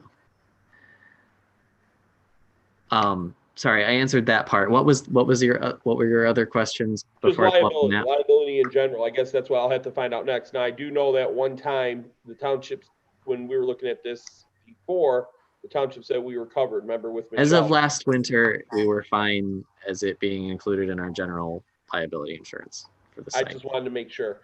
The other question, I guess, that I got to figure out too is, so liability. Sorry about this. I'm writing it down.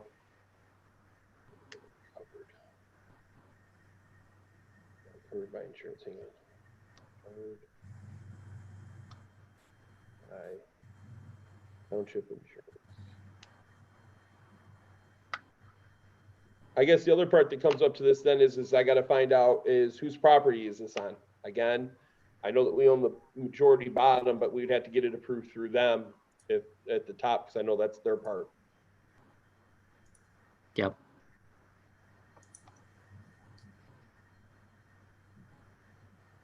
Oh, and I know I mentioned earlier that I wasn't sure what the closing time is. It's 10 p.m. So that covers day, so they can. Okay. Well, no, this isn't specific to the sledding. This is just someone was asking about the hours of the park in general. Okay. I think, yeah. There's a little bit of flexibility on that because there is an exception for a special event kind of thing, but right. Sorry. So let me re-share here for the map.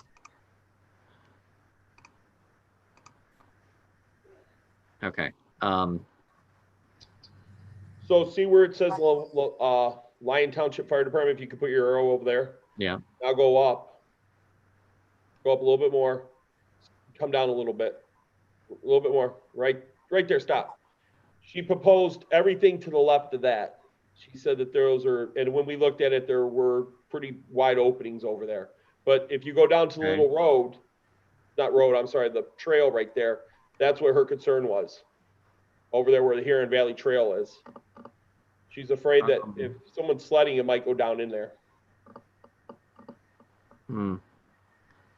If you go over where the other side is, Robert, where the man is over there, where's the little tree at? I think that's him, the shadow right there. Somewhere around here, yeah. Yeah, if any, she didn't say specifically, but she said somewhere under him, so coming down in the area just to the southeast of him, coming down there. But again, you have the Huron Trail, and then on the other side, it goes down into, it veers down into comes down into a I mean, little valley there. I don't think the trail being at the bottom of the hill is a terrible thing. Maybe I'm misjudging the risks here, but I mean, if it's got snow over it at the time when people are sledding. Yeah, I don't see it being a problem either. I think that she's just mentioning it to us so we can discuss it since it's going through quote unquote official channels. I have a question about the terrain there. Towards the trail, does it curve up at all? What that does, Aaron, is it comes down almost straight and curves a little bit towards the end, but not much. She suggested it because it would be steeper on that side than the west side, on that where that, I'll call it the man side, not the man statue side is that sculpture. So she suggested that they would be able to go faster. I even asked her, well, what about doing both? So if you have little kids that want to sled, but they don't want to go fast because they're sledding for the first time, there are those parents that have like a 5-year-old and a 1-year-old. You know what I mean? The 5-year-old wants to go fast. The mom or dad can take one side, and the other one can take the other side, you know? And she wasn't against that either. So, you know, we can ask for both.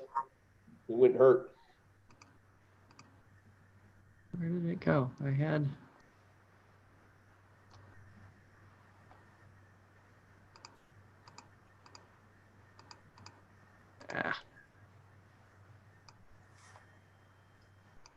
Okay, I don't know what happened to my map. There was a thing that said contour lines on it, and I lost it.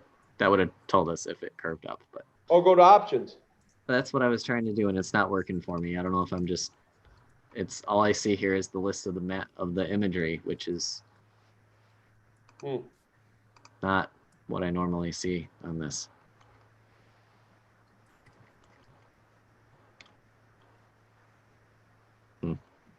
Well, I would, if we are going to move forward with the sledding, I would propose that we set up maybe a trash can, just so that if people are going to come up there, I'm sure they're going to want to bring something to drink with them or that. yeah. Or kids with snotty noses, so I mean, you know, just thinking like you know, like a parent. So with that being said, I would propose that maybe if we can get the approval, I would propose next month's board meeting that we ask for it, and I'm going to push Nicole. I'm supposed to call her back tomorrow. After we decide what area, and I'm going to just propose that we get like maybe a 25-gallon trash can, something big that we can put up there. I don't think we need to chain it down, but just something to put up there so that people have something to throw it away. And the cost on that's relatively small. I mean, Chris, what do you think? Do you think that would be doable to the township board based on what you've heard other things? Sure. Okay.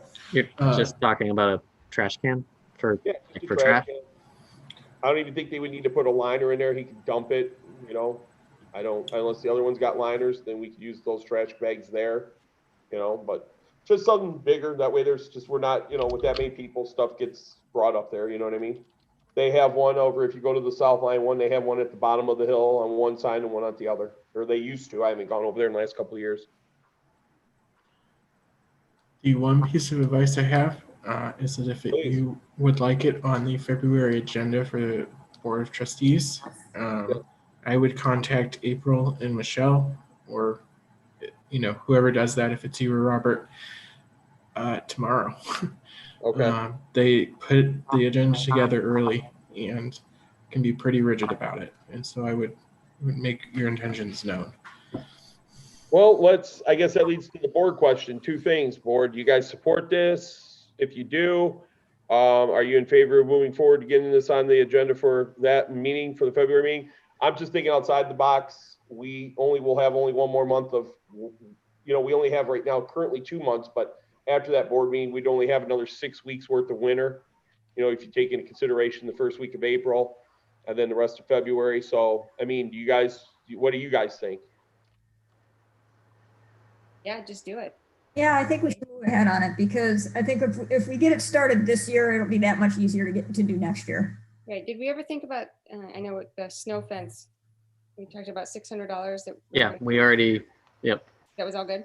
We set that as us saying 600. Okay. It just hasn't gone any further, basically because we don't have a confirmed location that the landfill management company has actually agreed to let us do it. You know, the other thing I was gonna say is that I would, if I'm gonna do this too, I would make sure that we let the township, fire department that's right there and also Oakland County know our hours and that, so that way if there is an emergency that comes up or they are doing patrols, maybe they could come up that way or check on things every once in a while if they have the time to. Or if someone comes over and says, we're sledding over here at the sled hill, they know where that is or what they're referencing, so it's not a total surprise to them. Does that make sense? Yeah.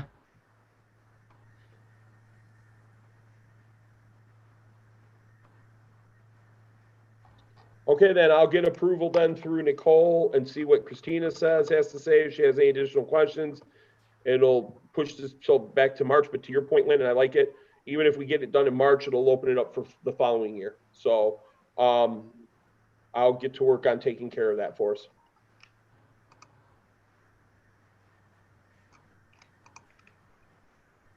Robert, do you have any other questions? Or Chris, do you think I covered all the bases? Okay. So 2 trash cans, 1 for each side. Approval through Nicole from Republic.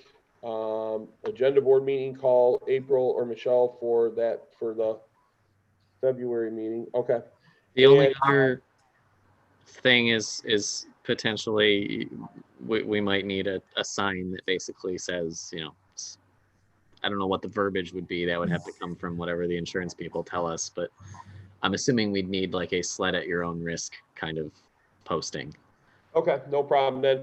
Actually, what I will do, Robert, is I'll just, the cost of it, I'll bring up the cost of the 2 trash cans. And what I will tell the board is if there's anything else you need me to look into, let me know. Again, even if it gets pushed back to Lynn's point, then we're ready for next year, we're set to go. You know what I mean? So, and that'll be fine. Okay.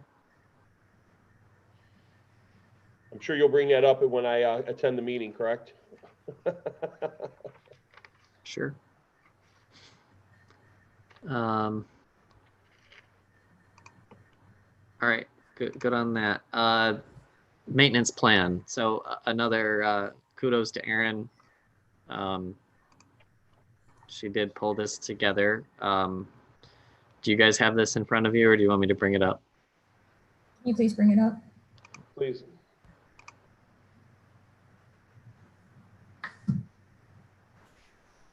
Let's see, I can go a little. Erin, did you call the township to get this? No, I just did it. Okay, so this is what you did based on what? Based on just basic research. Okay, all right. So this is the initial Erin proposal of a starting point for what our maintenance plan should be, right? Very rough draft. It's just put something together, talk about it, see if we can submit it. Talk about who would be responsible for doing all of these tasks and if they're appropriately spaced. You know, do we need more? Do we need less? So it's just a starting point. Yeah.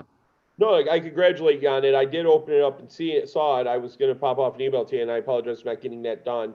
But I was just asking if any of this was township related, only to see what you had, because I know when I called them, I didn't get anything. So I know that they're busy. So I did share with you guys what Melanie had told me last month, and that was that if we wanted to get something on the mowing plan, she could get it done for us. But I got a question for Chris, and I don't understand this. If we have township ordinances in place, and this is directly behind the township hall, how does the grass get that out of control with or without a plan? Does that make sense? Isn't there some type of maintenance? Isn't there some type of level that they're supposed to mow it in at? Does that make sense? Yeah, I don't know the answer to that. I know that there are some parts of the park that are the responsibility of township employees to mow, and some areas that are contracted. I am not sure which or which, and if it encompasses everything or not. Okay.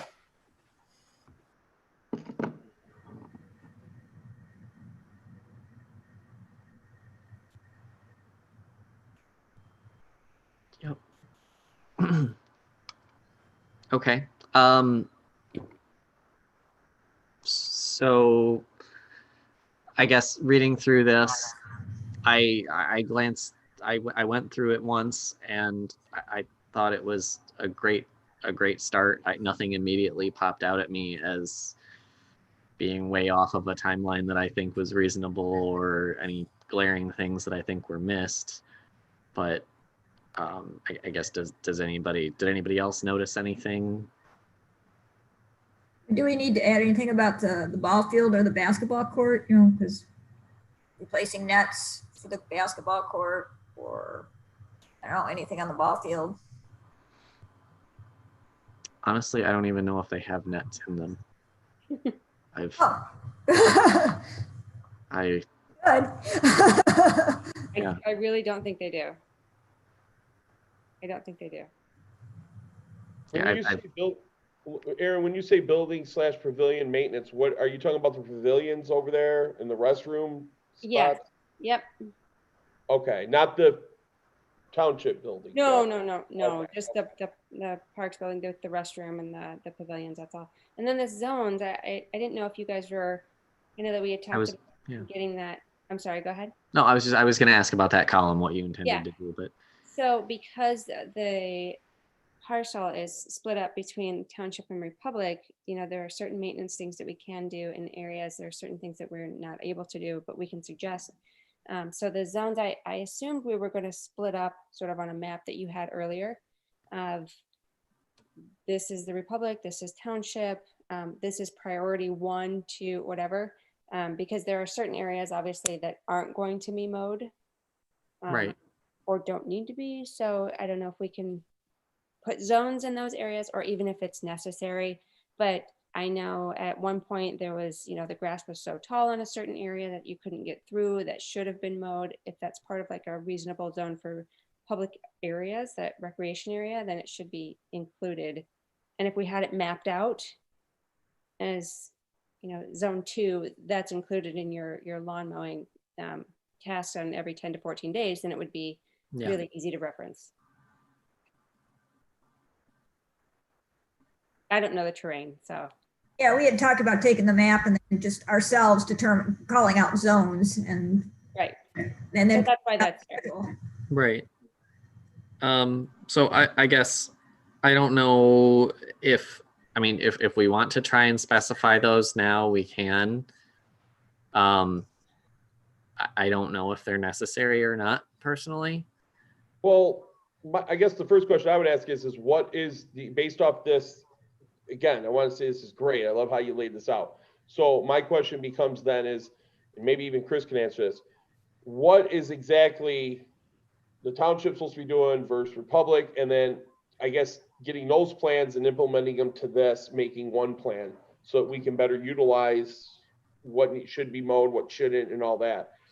Again, I know that I've been back there quite a few times in the summer, and the grass gets rather high in certain sections. I've brought that up many times before. And I've been told that it's, as I said to you, Melanie said it only gets cut one time along the west side on that map that we were looking at where I proposed the sled hill. Back there, heading north, it gets real big, real tall, real thick. So, I mean, to your, yeah, I'm lost as to where we go with it as far as how we determine the mowing of it, especially if it's split by 2 different entities. In So this case, Township and Republic. let me suggest just from the board perspective, if we actually zone it out, put the zones there, place it in the township, you know, the board of trustees, place it in their hands and say, this is what we're suggesting, you know, what can you do with it? Isn't that where we go? Isn't that what we do? Yes, We just that is- recommend, right? Right? So I It's think it's, you know, basically- we just need to simplify some of these things. Zone it out, put it in your hands, run with it. Yeah, you've asked us to look, you know, as part of the master plan, you've asked us to come up with how we think the park should be maintained. This is what we think. Here you go. Yeah, and then that also fills another Check category. it off the master plan. We did that piece. Right, it also fills another category from the surveys that people want to see improvements. Yep. Tick removal and, you know, basic maintenance. So, given the timing, normally I am all about sending things directly to the board, but in this case, I'm wondering if it might make more sense to send this to the administrative team first and say, basically, you guys are the ones who have been dealing with this. Do you see conflicts here? Like, let some of it be resolved first so that it can be a more finished product that goes to the township board. And yes, move ahead and push on this, but like if it delays it one more month to where this is on the township board March agenda instead of the February agenda, I don't think any of these things would really be affected by that timeline. No, I think that's great.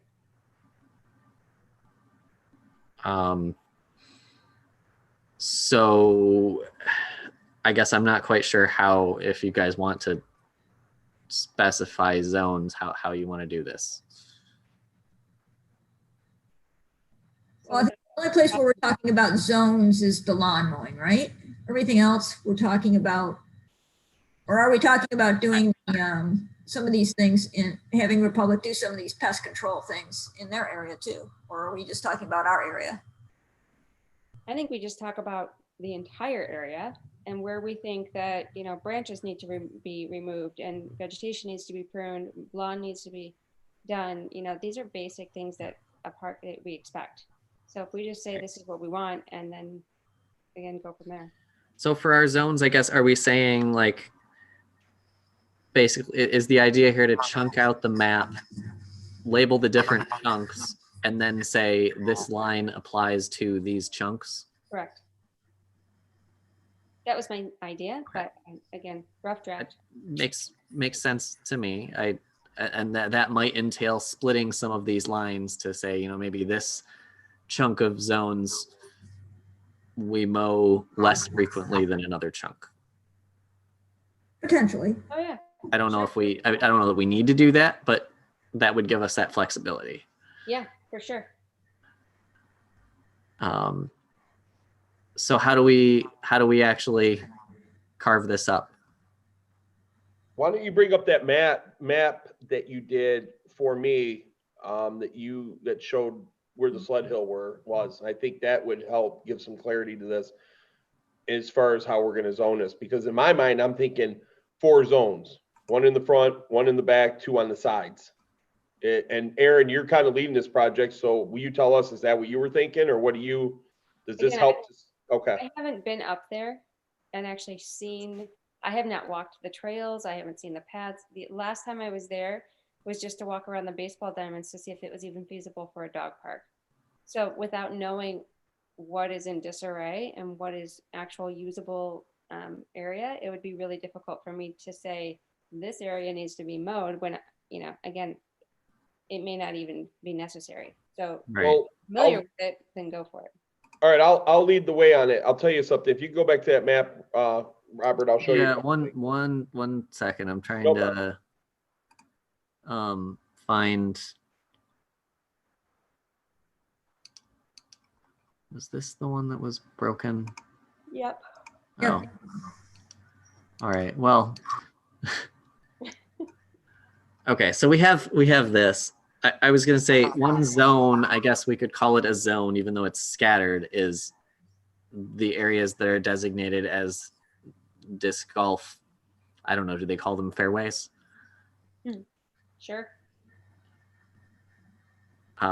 Because my understanding is that has a higher mowing frequency than a lot of. But to Aaron's point, just draw a line. I mean, what we could do is we could say, we could draw a line, split this in 4 quadrants, and say anything on the disc golf fairway course needs to be mowed this many times. We can make that note. Does that make sense? So your priority ones, you're obviously like next to the ball diamonds, the golf course, you could circle just those areas. Those could be service number 1. Then moving on to 2, and then 3 and 4 if it's 4. And then you could actually follow that along with all of the pruning and the trimming as well. Yes. So high traffic areas, where do people mostly go?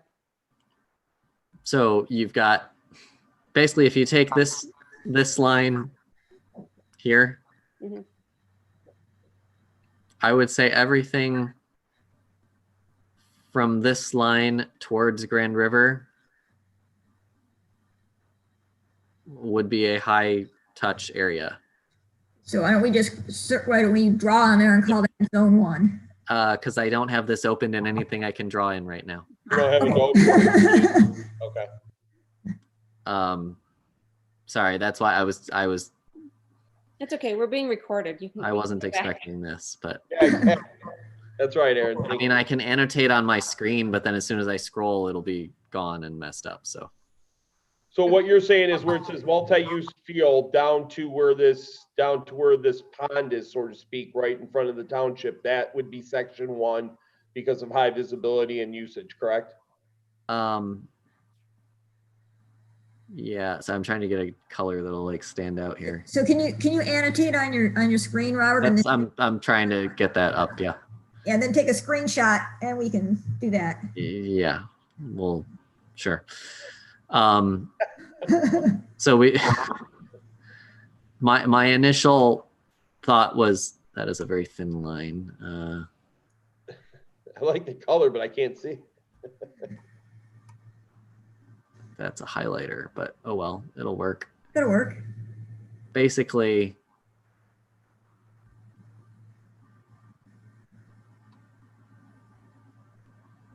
that area Zone 1, okay. that covers our playscape. It covers a pavilion, and well, yeah, actually, it covers all the pavilions, the playscape, and the new baseball fields and basketball court, which are most of our what I would call the improved facilities or whatever. We already talked about the actual disc golf course areas. But I mean, to me, that's the majority of the areas that people are actively using from what I've observed. The other piece to that would be just following the pathway for the pieces that we're talking about, making sure that like your lines about the brush clearing and overhanging branches and such.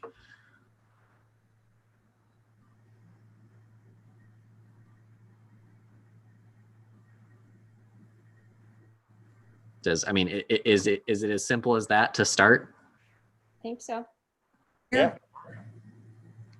Because I don't know. I mean, we've got these fields here. Do we put those in a special category, or do we leave those with just the general mass of the hill? I think we leave it with general mass. I was going to chime in and say this. If you went and Aaron, you were there last year, correct, to see the ball fields? Yeah. Okay, then this should ring this. I would ask you to chime in. I know, Robert, you were recently out there too. Len, what goes on for anybody watching this video, this section from where the art piece is all the way around to where it says the planned pathway right there, that entire section, there's the pipes that stick up out of the ground. It's crumbled up. The ground it's all uneven, and that having the grass there tall actually helps make it look better. I don't think that there really is much maintenance we need to do around here, and that is Republic's piece anyways. And she told me that they don't do much there anyways because it's just the way the ground's all broken up and uneven through there, and there's not much anyways. There's a road down at the bottom there where it says planned pathway. There's somewhat of a road that leads that way, and even that road's kind of shoddy at best. So having the grass that grows up through here is actually a good thing. All the way around, like I said, from that point to that point. This area, the area just on the other side where it's of the parking lot there, that's part of the part of the growth. Again, that doesn't get too bad, but you know, I know the bulk of the course is on the other side there of that first yellow line where it says service road.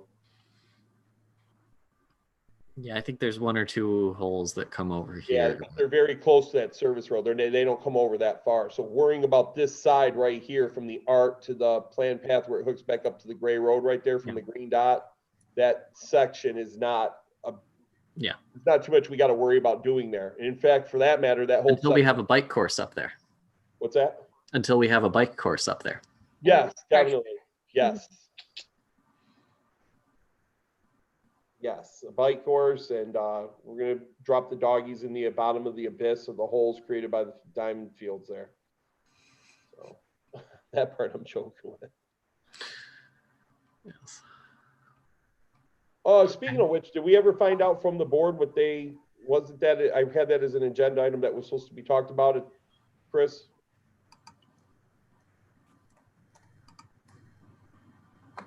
Sorry, what are you asking about? Chris, at our last board meeting, we were gonna ask what we could do with the fields, or if they would be a proponent of, or do we gotta find out the cost of it? I mean, is that something that we're gonna explore doing or no? I mean, I think the board and the admin team is pretty open to use of those fields. I didn't think there was a specific question you want to take into them, though. No, I'm asking out loud because I thought we talked about it at our last board. I have wrote you down here, on my notes, I wrote down ball diamonds removal. I don't know, I didn't write anything else down, so I didn't know if that was, I thought where we left that was that we were trying to determine what we wanted to that area to become before we paid for demolishing anything. Gotcha. All right. And that leads into the question of what I said earlier tonight of why. Okay. I'll find out through Nicole what that is for us, what we can, they recommended nothing because the ground shifts so much there, but I'll see what they say. Fair enough. And I'll try to get something official in writing so that we can present it. Okay. Yep. Okay, so Robert, I'm sorry, the disc golf course, is that considered a zone 2? So what I have on the document now, zone 1 would need consistent mowing, weeding, edging, pruning, trimming, mulch. So I just threw zone 1 on those items. And then if we had zone 2, because obviously the disc golf course would not need mulch. It would need some trimming, pruning. It does not need edging, I would assume. Thoughts? Yeah. Okay. So can we do zone 2 for the disc golf? Sure. Here. Actually, I don't know. It can always be changed. Yeah, no, I was just gonna try and note somewhere in here what the zones are. Oh, you want to do down here? Yeah, sure, that works. Yep. So the zone 1 is, give me some parameters here. I actually closed you guys over. Zone 1, just I guess call it front of park for now. Okay.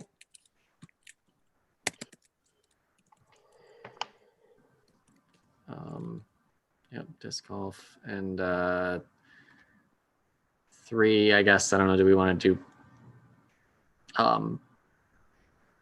along the pathway basically as zone 3? Sure. Sure. What would zone 3 need?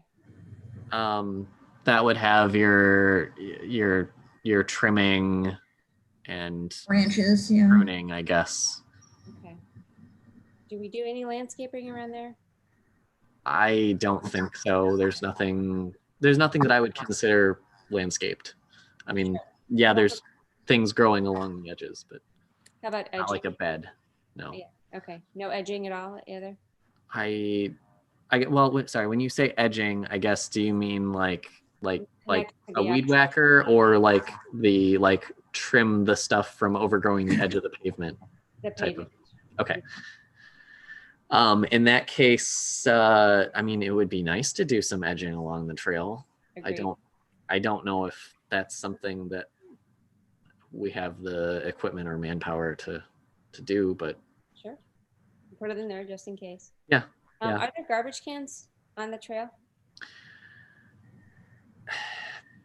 I don't believe we have any around the back portions. Okay. So any of the cans, they might be near the trail, but they would also be near something else. I can answer that question, Robert. Those cans are only placed at where the disc golf holes are. And then there's some down by, there used to be some down. There's some by like the pavilions I was and just gonna say there's 2 by the pavilion, and then there used to be one, and I don't think it was there last year, but there used to be one over by the basketball court off to the side there. They had one over there, and then they had one at that other picnic area, the pavilion up. If you take the service road up and around, there's that other pavilion. It's just open. It's all it is. They have one there. Could we possibly use more? Maybe. I think that's just a question of, I mean, are they getting filled up, or Right. are we seeing litter not in a trash can in a given area? That's a good sign we need a new container there. Okay, so garbage removal is just areas 1 and 2. Is that correct then? Yeah. Okay.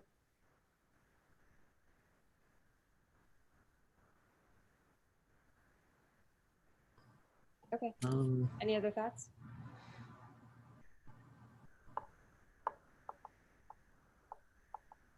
No, I think. Can you throw the schedule back up so I can see what we're working? Oh, sorry. I can't remember everything that was on it.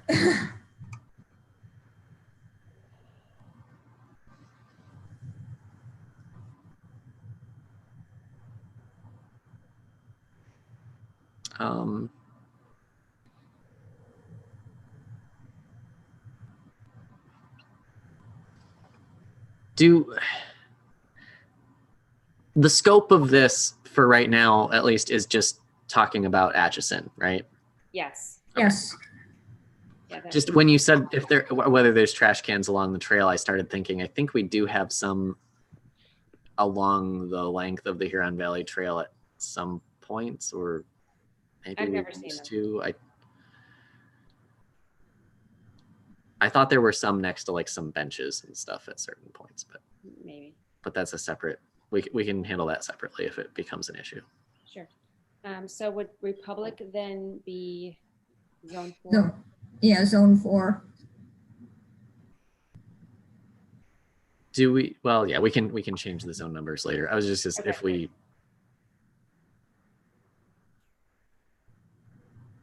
if we want to get more granular at some point. Sure. Okay. It's basically just, rest of property at this point would be something else. Got it. So I personally, I think this is a good starting point to send over and say, hey, this is what we put together. This is what we think should be done. What's your feedback? We have one back and forth round, and then it goes to the board to say, here's what we've come to. Good. Sure. All right. As far as making that happen, do you guys want me to send this? Does one of you want to send this? Who would we be sending it to? That's an interesting question. So Chris Madigan, I'm assuming with the reduction in your responsibilities that you will probably not be regularly attending the admin team meetings. No. And if you, That's what I don't understand. So no, Chris, when I say it's no disrespect to you, but this goes back to the defeated purpose of this all. You're here for our meetings, but if you can't present the information, why isn't the person that is supposed to be here? Because they're not going to understand what we want in full like you do. I mean, most things that you give me are a combination of Brian and I presenting them. We talk every day, and I don't think you guys will lose anything on that end. My zoning duties were pretty separate from the things that you guys cover anyways, and so we're not really worried about that. The information you guys need will be presented to. If it's an admin team item, it won't be a problem. If it's a board item, it won't be a problem. I think, this could go to the admin team. Right. It could be something you talk to John Dolan about directly, Robert. I think those are probably the two best, most direct options. Okay. So I guess given that the first question is, does anyone want to do this? And then if not, I can send it, but I just wanted to give the opportunity. No, I prefer if you would, Robert. You know what you're doing with it. Separately, the admin team was held today, and so it'll be a month before the next one. And Oh, those are only monthly?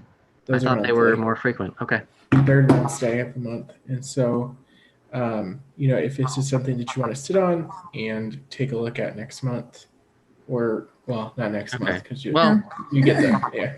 No, I guess, yeah, given that, I guess I will send this to John and ask him basically who he would like to review it. Well, go back to Chris. You said something interesting. So when is the next admin review meeting? Yep. So it is the third Wednesday of the month. So you guys traditionally have your meetings on Tuesday. It is usually the day following your meeting. Okay, so next month we should be able to get anything on from this month in February for the meeting on the 17th, correct? Because ours is the 16th. Yep. Okay. All right. It's just the quirk of the schedule this month. That's fine. That's what I was going to say. If that was the case, then I propose we change how we do it so they can see it in a more real time. Okay. All right. So I think we're good with this for now. Perfect. Right. Aaron, thanks for what you did. I know that wasn't easy to do. Yeah, that was, Yeah, no You're problem. my hero. that's what we needed. It's On With both the- of them, by the way, because that's I couldn't. If you'd handed that to me, I'd have to pay somebody. Yeah, it's easy enough. No worries. And that's really, really good. Thank you. Yeah, you're welcome. okay. So our next item was left on there from last time of the land control of who has what pieces. So I'm assuming we don't really have anything further from Republic at this point, but I wanted to leave it on there in case we heard back. We don't. She said that she sent over what she had. I called when I was talking to her today. I asked if she had a more detailed plan. She said no. So that's going to be the best we get. Now, I'll just hold my comments back because we both feel that there should be something more than that. But who knows? Yeah. You know, that's all we got.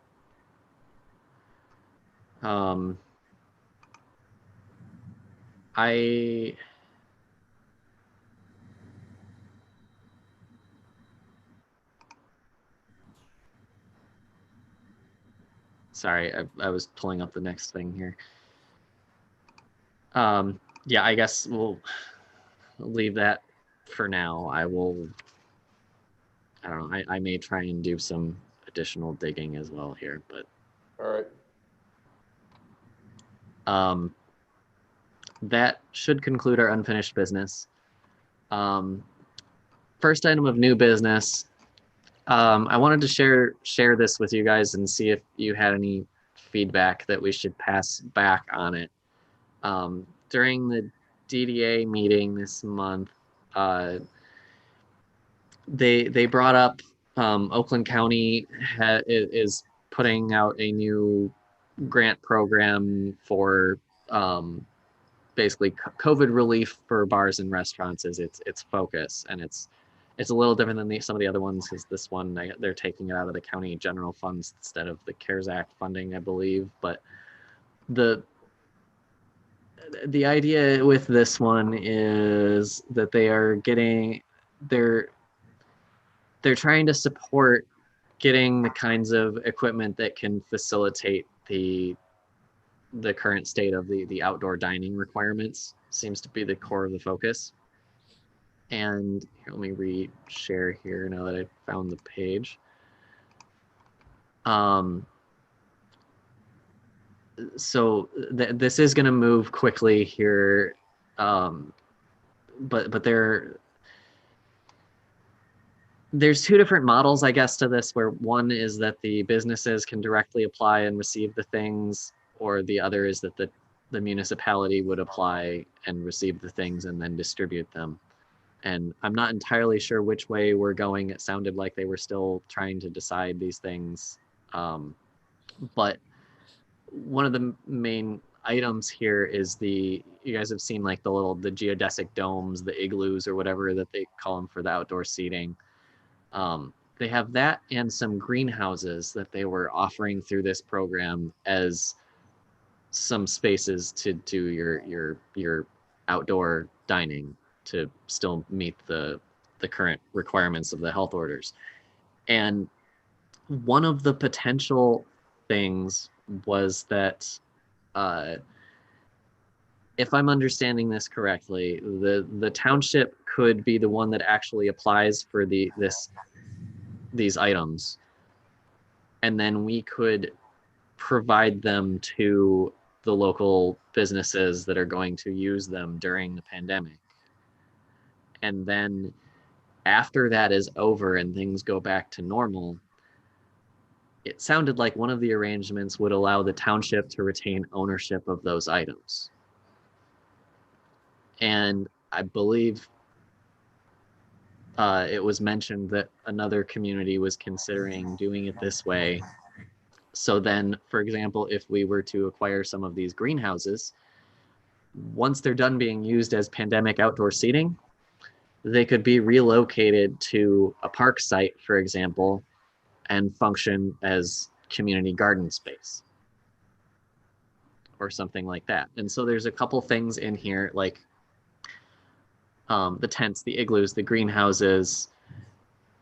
Most of these items, honestly, are things that I think could be valuable to our parks and recreation programming purposes in repurposing them after the fact if the businesses don't want to keep them.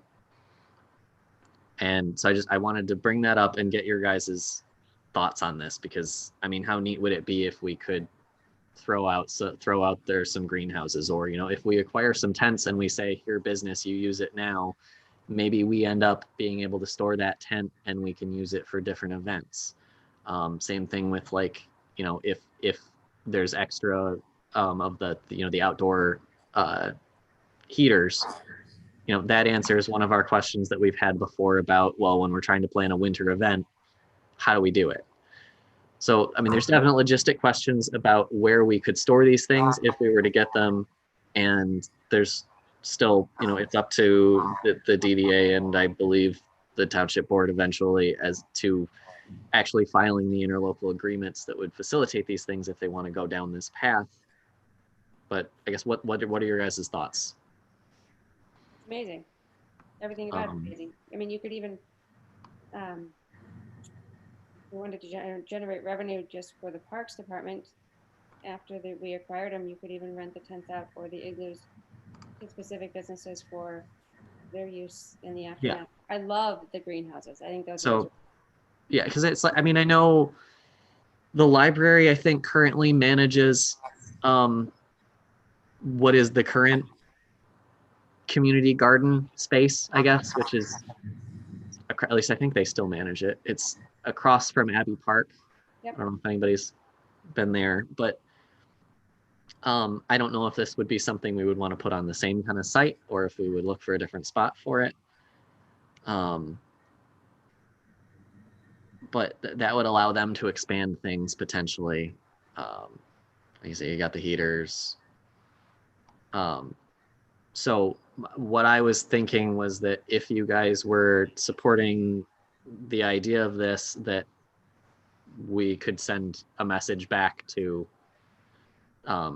Tina, basically saying, hey, we're very interested in this. Can we order more of them, basically? Because I don't know if the numbers are in this one or not, but there was however they determined the formula, each community got allocated basically a certain amount of the funds. I want to say Lyon Township got around $30,000 in this program. And the tents are like, there's, where did it go?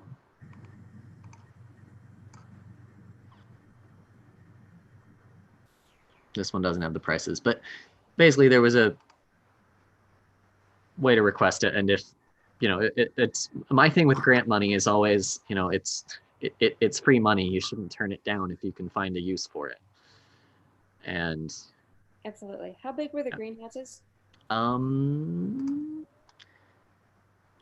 by 12 I looks was like. thinking, no, it's fine. I was thinking of maybe perhaps holding yoga classes in a greenhouse, but that wouldn't work at 8 by 12. With a very small group. A very small group, yeah. They those did outdoor- know, I don't think it was yoga. There was some other fitness thing that did end up using some of the pavilions in the park for holding outdoor classes Okay. during some of this. Those outdoor propane heaters too, we had talked about at some point, some sort of food truck events, in the winter or something. It would be nice to have those so that people could stay warm. Yeah, I think it's amazing. Yeah. Okay. So I mean, the question that will come back to us is how do we store them and where do we get the manpower to actually move and assemble and take care of these things? But I think those are things that can be dealt with. So I don't know that we need any kind of actual motion on this. I just didn't want to act unilaterally on it. So you'll ask Robert, you'll ask about. I'll talk to Tina basically and just get an update on, where are we at? Is this even a possibility? What do the numbers look like? What could we get? Okay.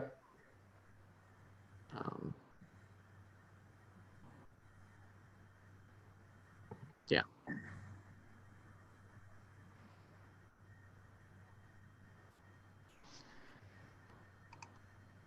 So. And if you guys want to familiarize yourself, I don't know, Chris, you were on that meeting. I know, Robert, you were too, and so was I. The DDA, that was last week's meeting, I think the 14th. Am I correct on that date? That they had that DDA meeting? I don't remember the date, but. It was last week sometime. If you type in DDA for January, Aaron or Lynn. It would have been the 12th. That's okay, the 12th. And you type in DDA meeting in YouTube, that meeting will come up. And if you watch where Tina's presentation is, she does a pretty good job about. I think this was right at the beginning. Okay, yeah, she does a pretty good job about outlining what Robert's talking about. The beginning. And I had it on my notes to talk about, but Robert beat me to the punch on it. Sorry, I was wrong. It was not the beginning. This was one of the last items. The beginning was the drain stuff. Okay. But regardless, it's there. Yeah.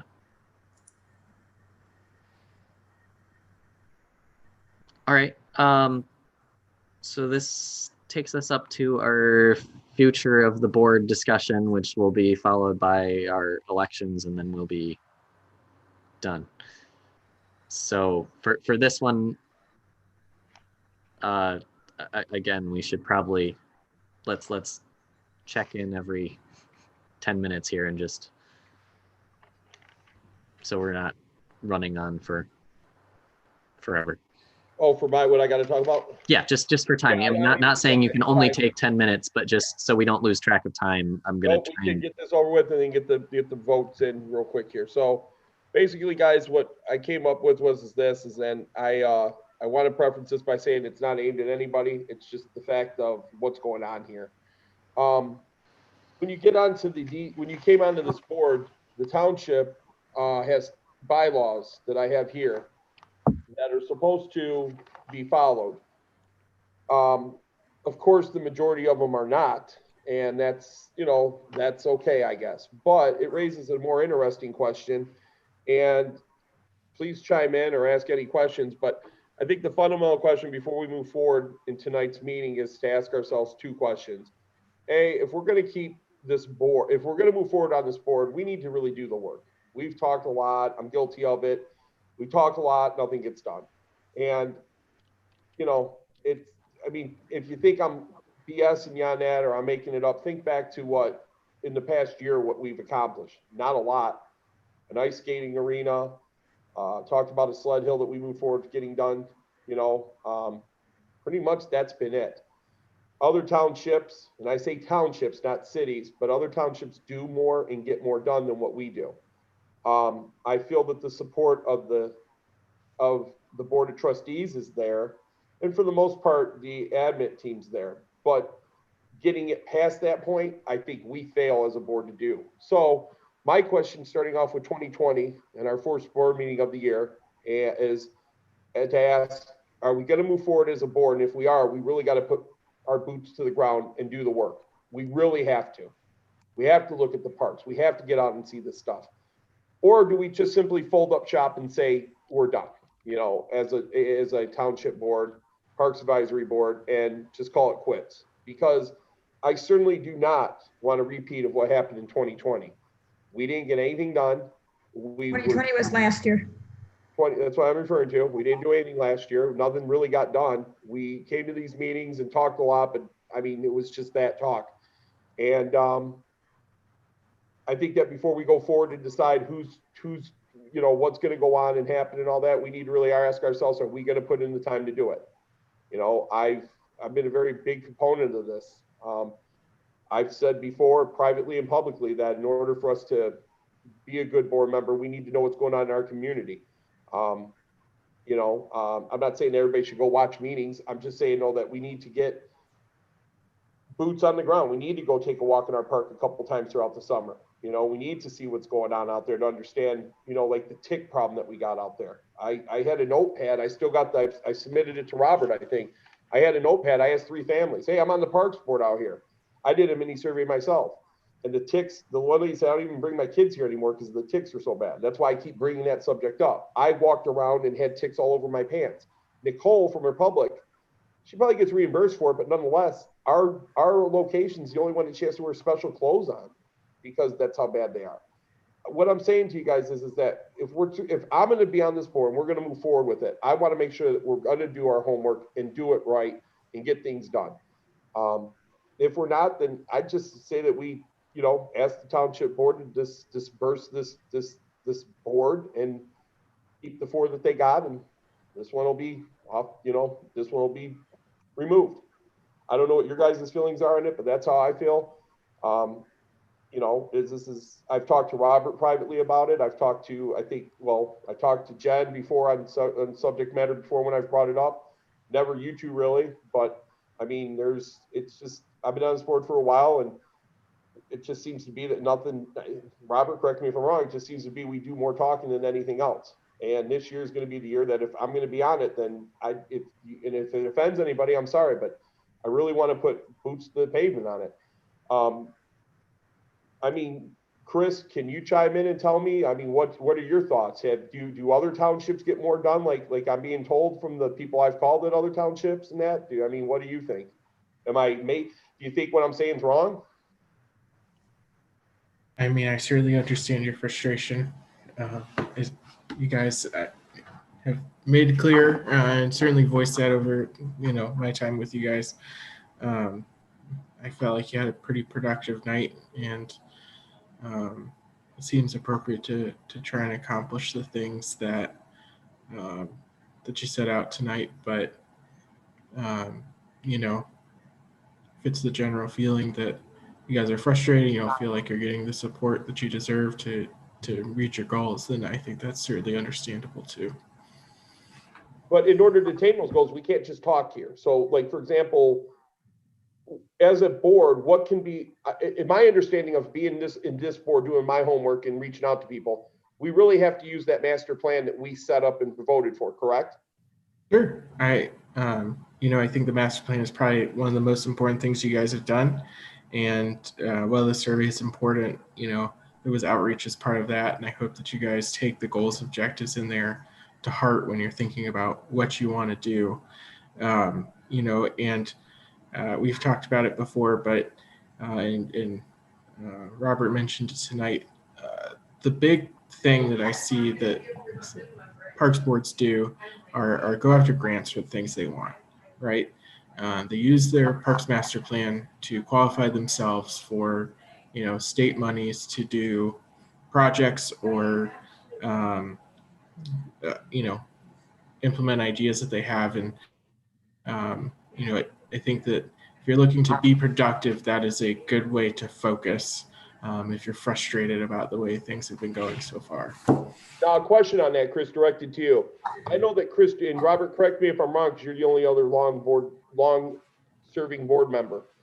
prior to your arrival, Chris, on our board, Chris Duzen and John Bell did quite a bit of grant writing. In fact, they were credited, Chris was, by the township for being able to do excellent, I guess, work is what we'll call it, to get grant monies given to us. Is that something that you do on our behalf? Is that something that we have to do? I guess if we wanted to pursue this, but I guess the first question becomes, who do we even check in with to see if this board, because it's my understanding we can't qualify for grants. This board can't. We have to have a separate, like the Friends of the Park was set up for that stuff. You're saying it's not. There are certain things like the DN, like the grants from the state. That's the stuff that we apply for directly. A lot of private grants we can. The distinction, there are some private grants out there that have eligibility criteria that excludes municipalities directly. That was the part that you are probably remembering about what the Friends of the Park as a separate entity would be able to apply for. Okay, that's right, because that was that's a relatively small subset of the grants that are out there that have restrictions like that, is my understanding. So then as a board, we can, if we use our master plan, we can tackle grants, public grants, correct? Yes. Okay, so then, look, I'll tell you what, this seems like a daunting issue, but if we're gonna move, if everybody's gonna agree and we're not gonna end the board here and ask the township to dissolve this board, then I'll head up the master plan with the grant part. I will need help from you, Robert, a little bit, because you know a lot more about it than I do. I'm very minimal on the understanding of it. And Chris, I would reach out to you too, because I know that you deal with quite a few of these at other communities as well. So your input would be valuable, but I'll do the boot work if you guys can help me. Your first challenge, this is again just my opinion, but the first challenge is really finding the grants. Then once you find a grant that you feel applies, that's when you get into the application. And yeah, and we write grants all the time. And it wouldn't be too project for us at all. And I don't think the township would object to you guys asking us to help. I think they'd be more inclined to support it if you took the first steps to identify it, understand exactly what you need, and then just let us go write the thing. So we're minimizing the time we take on that. Well, I got a stupid question. I'm a stupid guy. So here I am sitting in my house thinking, oh, well, geez, I'll just go to Google, find grants. Is that? You can do that. Yeah. What do I got to do? I mean, I can ask around and try and find the resources that we use and there are other similar communities use to find the ones that work best for them. The first thing I'm going to highlight here, and I know this is short notice and that some people's schedules won't allow for it, but if your schedule allows, tomorrow from 1 to 3 p.m., the DNR is conducting a recreation grants workshop virtually. Oh, they went with it this year. What? They held this every year. That you went to it last year, remember? Yeah, no, that's I've been through this workshop before in person, but I'm just for the people, if you're curious about what it entails, they typically go over basically, you know, here are the different grants that the state has broadly that relate to these things. There's and what the process looks like for applying for them. You said this was with the DNR? Yes. And I will forward the email to you guys right after this. But they may have recorded versions available as well if you can't make this one, but it's a very helpful thing. It helps you understand what the process is. And I will also highlight in this, when we're talking about trying to move on things, the majority of the state grants that the DNR handles, the application deadline is April 1st. Wow. Okay. So there's things that we're looking at there. I would have to check. I don't remember if this year, if you remember during the election, there was a proposal for a change to the way that the trust fund works. And I believe that passed. I don't know if that goes into effect for this grant year or the next cycle. But one of the things it did is it shifted I may be getting too much into the weeds here, but the basics of things like the trust fund is that they have a certain quota that they have to hit of different types of projects. And so there are strategies to how you can try and have a better chance at getting some of these things, depending upon what types of projects are less commonly submitted, but they still have to support. Okay. The broadest split is they go between development focused grants and acquisition grants. So it's, are you getting new land or are you improving land you already have?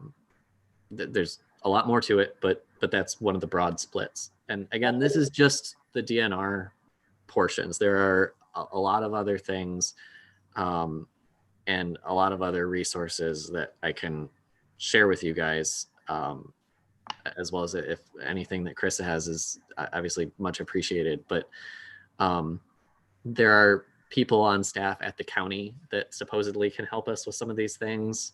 There are people on staff at SEMCOG that there are 1 or 2 people, I believe, that specialize in recreation planning and grants. And that's one of the other weird quirks that I'll mention here is SEMCOG is actually responsible for doling out some of this money because it goes in, it's kind of like how the block grants work, if you're familiar with that.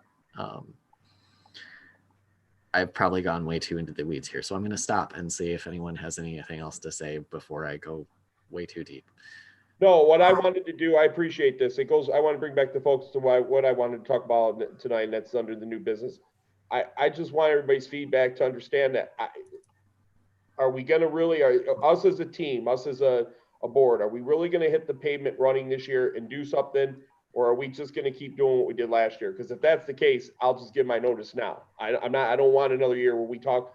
And again, I'm just as guilty of it as everybody. So with that being said, I really want to get this board going. Like Chris said, they would, they'll pay more attention to us if we can start bringing in grant money and doing things. I shouldn't say they pay more attention to us, but I think that it'll change how they look at our board currently from how they do now. If that makes any sense. But that means committing. That means taking time out of your day once a week, to spend an hour or two doing things, So if you guys, that's my question before we vote, because if we're not going to do it, then there's no need to vote. That's all. That's all I'm saying. If you guys don't feel that way, then great. Let's move on. If you do agree with me, then great. If you don't agree with me, then let's just talk about it and get it dissolved then.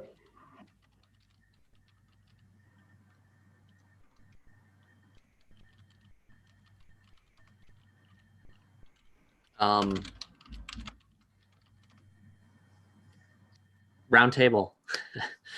I love a comfortable silence. Yes. Aaron broke the silence first. I did. That's funny. Aaron and Lynn, Lynn, you've been on the board for about a year. Aaron, you've been on the board for what, 9, 10 months? Oh my God, no, like 4. Yeah, a couple. Yeah, I think I've been on the board. All right, my time is up. I still think my son, who's 18, is 12 still. So there you go. Yeah. Anyways, August is when I joined. what I would say to you is that the reason why this is coming up is because with other past board members, things were supposed to get done and they would show up repeatedly and not have things done. And it just got to a point where I was privately emailing Robert from time to time, hey, this is done. I'm through with this. No, let's work it out. And we would work it out and things did start getting better. Chris can attest to this. For the last couple of years, we've kind of advanced the board. One thing Robert and I did was we took the board from 7 to 5. Another thing Robert and I did was we now have the meetings, we have this stuff discussed at the township. They call on us. That never was done before. This has all been done the last 2 or 3 years. As Chris mentioned, we redid it, you two included, we did the master plan. We tackled that for a few hours on each of our meetings. So we've done some things, but the things that we've done synopsis is, no one wants to say it, but I will, is that for an entire year, the things that we got done really don't amount to crap. If you were an employer, you'd fire the employee for lack of performance, basically. And I don't want the township to view us that way. I don't want the residents to think they're wasting their time with us either.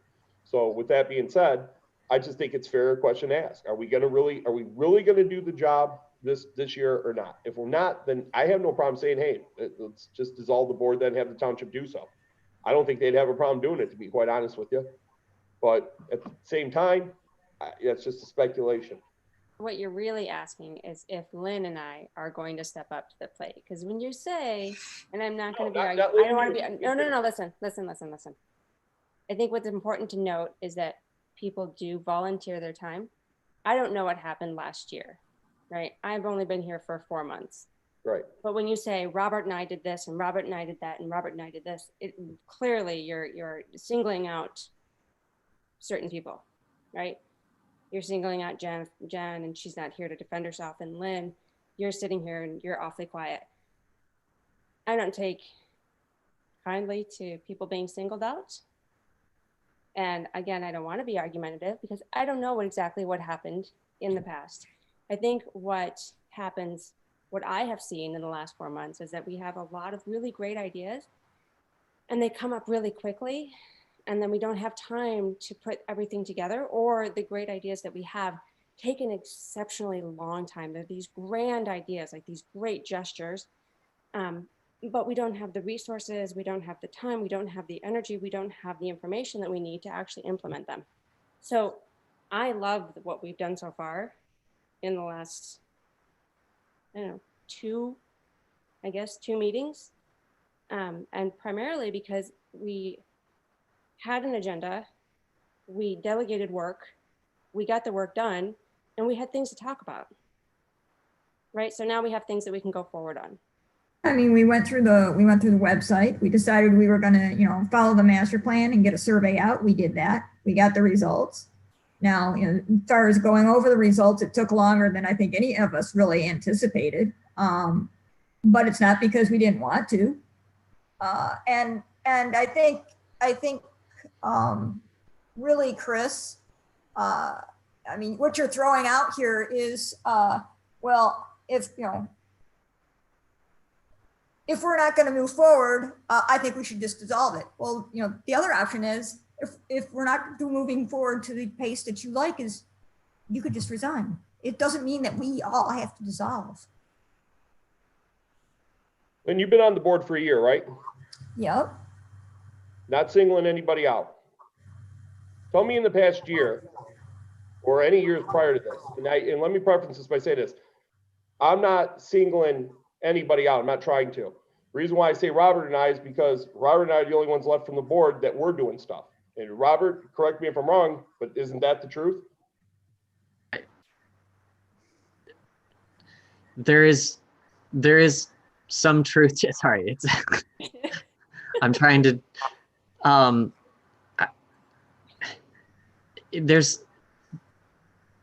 trying to choose my words here. I'm guilty. My frustration is that I'm tired of seeing stuff. As far as resigning, Glenn, no, I'm not resigning. What I'm saying is get out there and do the work. If we're not going to do that, then I'm not going to sit here and waste my time. I'm guilty of doing, I've been guilty of dropping the ball on a lot of things and not pushing as hard as I should have on several occasions over the past time. There have been times where Chris drops the ball as well. We all have. I think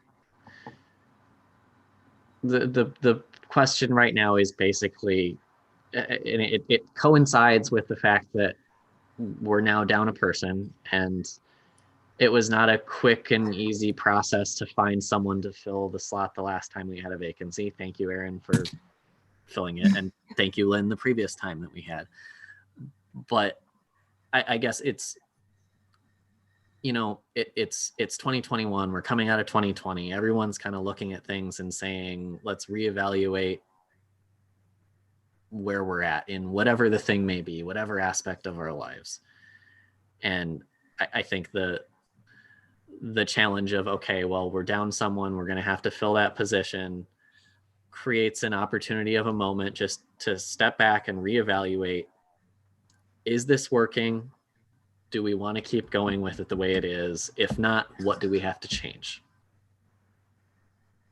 And I don't think it's a binary decision of we need to disband or not kind of thing. I think we can spin this into a larger discussion, which I think we made some good progress tonight on setting some concrete goals, but I will say I have experienced many of the same frustrations over the time because, and you have a valid point there, Lynn, that maybe it is just, I have higher expectations than are appropriate for the fact that recognizing the fact that, yes, this is people volunteering their time. This isn't, no one's getting paid for this board. It's different than a lot of the other boards in that regard. But I do think it's fair to ask at this point, are we all willing to commit to move this forward and make it worth our time that we're going to put into it, that we're going to try and have some results and a clear path forward that we're committing to. I think that's how I would rephrase it. Does that make sense? Am I putting words in people's mouths?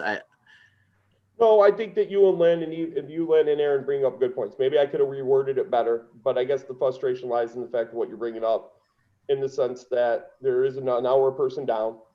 I feel like we're almost, like, it's like, okay, great. Aaron, you're right. Last couple of months, we have had some agenda on that. But again, there's been a lot of private talk about that too, because one of the frustrations that has come up with past board members, and I'm not trying to single anybody out, not Jenny, not anybody, is that there's been a widely accepted practice that I'll just say what I want and not do nothing. And I'm not saying that we're not doing that. I'm just simply saying if we're going to go forward, we really got to, like, as I keep saying, boots to the ground. We're going to have to move forward in a more proactive manner, I guess is how I wanted to word it better. And that proactive manner means we're going to have to take time out of our schedules to help. One of the things that's going to change is Robert can no longer read the minutes at the township hall. I go to quite a few of the meetings at the township hall, or I should say on YouTube. But what I'm getting at is that I think I've been the only board member to call Robert consistently every month to say, hey, are you going to be there? Do I need to show up and read the minutes? That torch has been, nobody else has picked that up. It's not singling anybody out, but that's the type of work that I'm talking about. I don't know about you guys, but before I go and talk about a matter, I'll go look at it first. I know that in past, it's just frustration. Like I said, I just want it to move forward in a more proactive manner. And this is the format to start it out. It's the first meeting of the year. It's the start of the new year. We are down a board person, and it would be nice to be able to get some things rolling rather than, that's why I volunteered to do the master book and grants, because that would be a good, implementing the master plan is a good way of showing the township that this board's trying to move things forward, and they're going to be more willing to help us out in that sense, especially if we're trying to get free money for them. Stuff that we don't have to take out of the budget. And it's a daunting task. Ask anybody that does these grants. It's not something that you do for 5 minutes and submit. It takes time, commitment. You got to read through a lot of them. I don't mind doing that, but I just want to make sure we're all on the same page going forward. And to your point, Robert, it's a fair question to ask, because there have been practices that have left everybody, I think, scratching their head at times. All right, so here's my commitment. I love doing things on the back end. Obviously, you've seen that. I did the website, the maintenance plan, got the data. That's what I'm good at.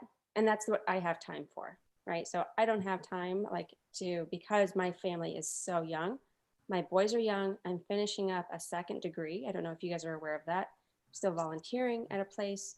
And so my time is I'm busy. All right. So but again, I love doing all of the things that I can do to help out in the background. I can't read minutes and I can't commit to going to another meeting per se. Mm-hmm. Right. I can't say that I would do that, because I'd be lying to commit to that and saying it was no big deal. This is what I can do now. Right. That's all I would ask, I guess, is that we just try and be honest with ourselves about what we can commit to and try and do, because I don't think it's so much, at least to me, that, oh, this person didn't do more. What was more frustrating was when someone was going to do something and then never did it. And I understand things come up, but there was also often lacking any kind of communication that something came up and they wouldn't be able to do it. So it would be, we'd get to another meeting and the update would be there and it was, well, where's our update? Oh, I didn't do anything with it. And that kind of thing just built up over time. And like I said, I've been guilty of these things often myself, particularly this last year. I was distracted, focused on some other things at times. And Chris brought up the ice rink. Well, we initially approved that and got it pushed through for the previous winter. And then we had all year to do it. And I will take a large portion of the blame for that, on not having followed through on the logistics issues that we needed to do to get it done. And so I'm including myself very firmly in the targets of this question. Don't get me wrong, Robert, I'm to blame too. I've said that. There's times I said, hey, let me do this. And oh shoot, I didn't get that done. And I felt bad about it. But at the same time, that's why the question comes up is because if we're not, that I just think it's a very valid question to ask. I think it's very fair. Lynn, maybe it's unfair to you, or sorry, Aaron, maybe it's unfair to you because you have been only on the board for 4 months and you have seen 2 good months. Your first month you were kind of, we were still kicking things around, but I mean, I'll reveal this. I've talked to Robert plenty of times about trying to get things jump started. I think I've even gone to you, Chris, to say, hey, where's the structure? What do we need to do? Just because it's, I'd like to see this board become more than what it is. I want more value added to us. And I don't think that that's wrong as a citizen. And I don't think that's wrong being a board member. And it's not me imposing my will on you guys. It's really what we're supposed to be doing to help the township. So then I think it's important that you detail expectations of each board member. And with that said, Aaron, you're absolutely when right. You detail that, when you detail them in a way that we are all in the know, because I didn't even know that you read meetings or that it was, let me take that back. I knew that the meeting or the minutes were read. I didn't realize that was something that you it's actually, it's a little different. It's just a report. It's not right. So minutes, and that is something I can continue to do if no one else wants to do it. But sure. I was going to try and, I guess, ask for your guys's any feedback in response to this first. But if you want me to go first, I can say my thoughts on this and we can try and wrap it up here. Perfect. Go for it. Okay. I think this question, like I said, is broadly worth asking. And I think it's something we need to be mindful of. That said, I think the past 1 or 2 meetings, but particularly our actions tonight with taking the items off the survey and saying, okay, this is what we're going to do. I think we've made some good steps to show that we think there's some value that we can add here. And I think that we go forward and we try and do what we said tonight that we were going to do. And to Aaron's good point of, clear expectations are key. And it's about that communication and making sure everybody's on the same page as to what's going to happen. And so I would say we came up with a plan tonight. We went through and we said, we clearly laid out, okay, here's what everybody's going to take away and work on. And I say we go forward with that and we see how it works. And hopefully we're successful and we can keep moving and go on. And if things don't go well, then, we can reevaluate and see where everyone's at. But I think the crux of this was really just, let's make sure that we're not just doing this to do it. Let's make sure we have a purpose and that we have a chance at actually accomplishing something, and that we're not just sitting here talking and we're never going to get anywhere. So I think we have the potential to get somewhere, and that we give it a refocused try here. but that's just me at the moment. So next.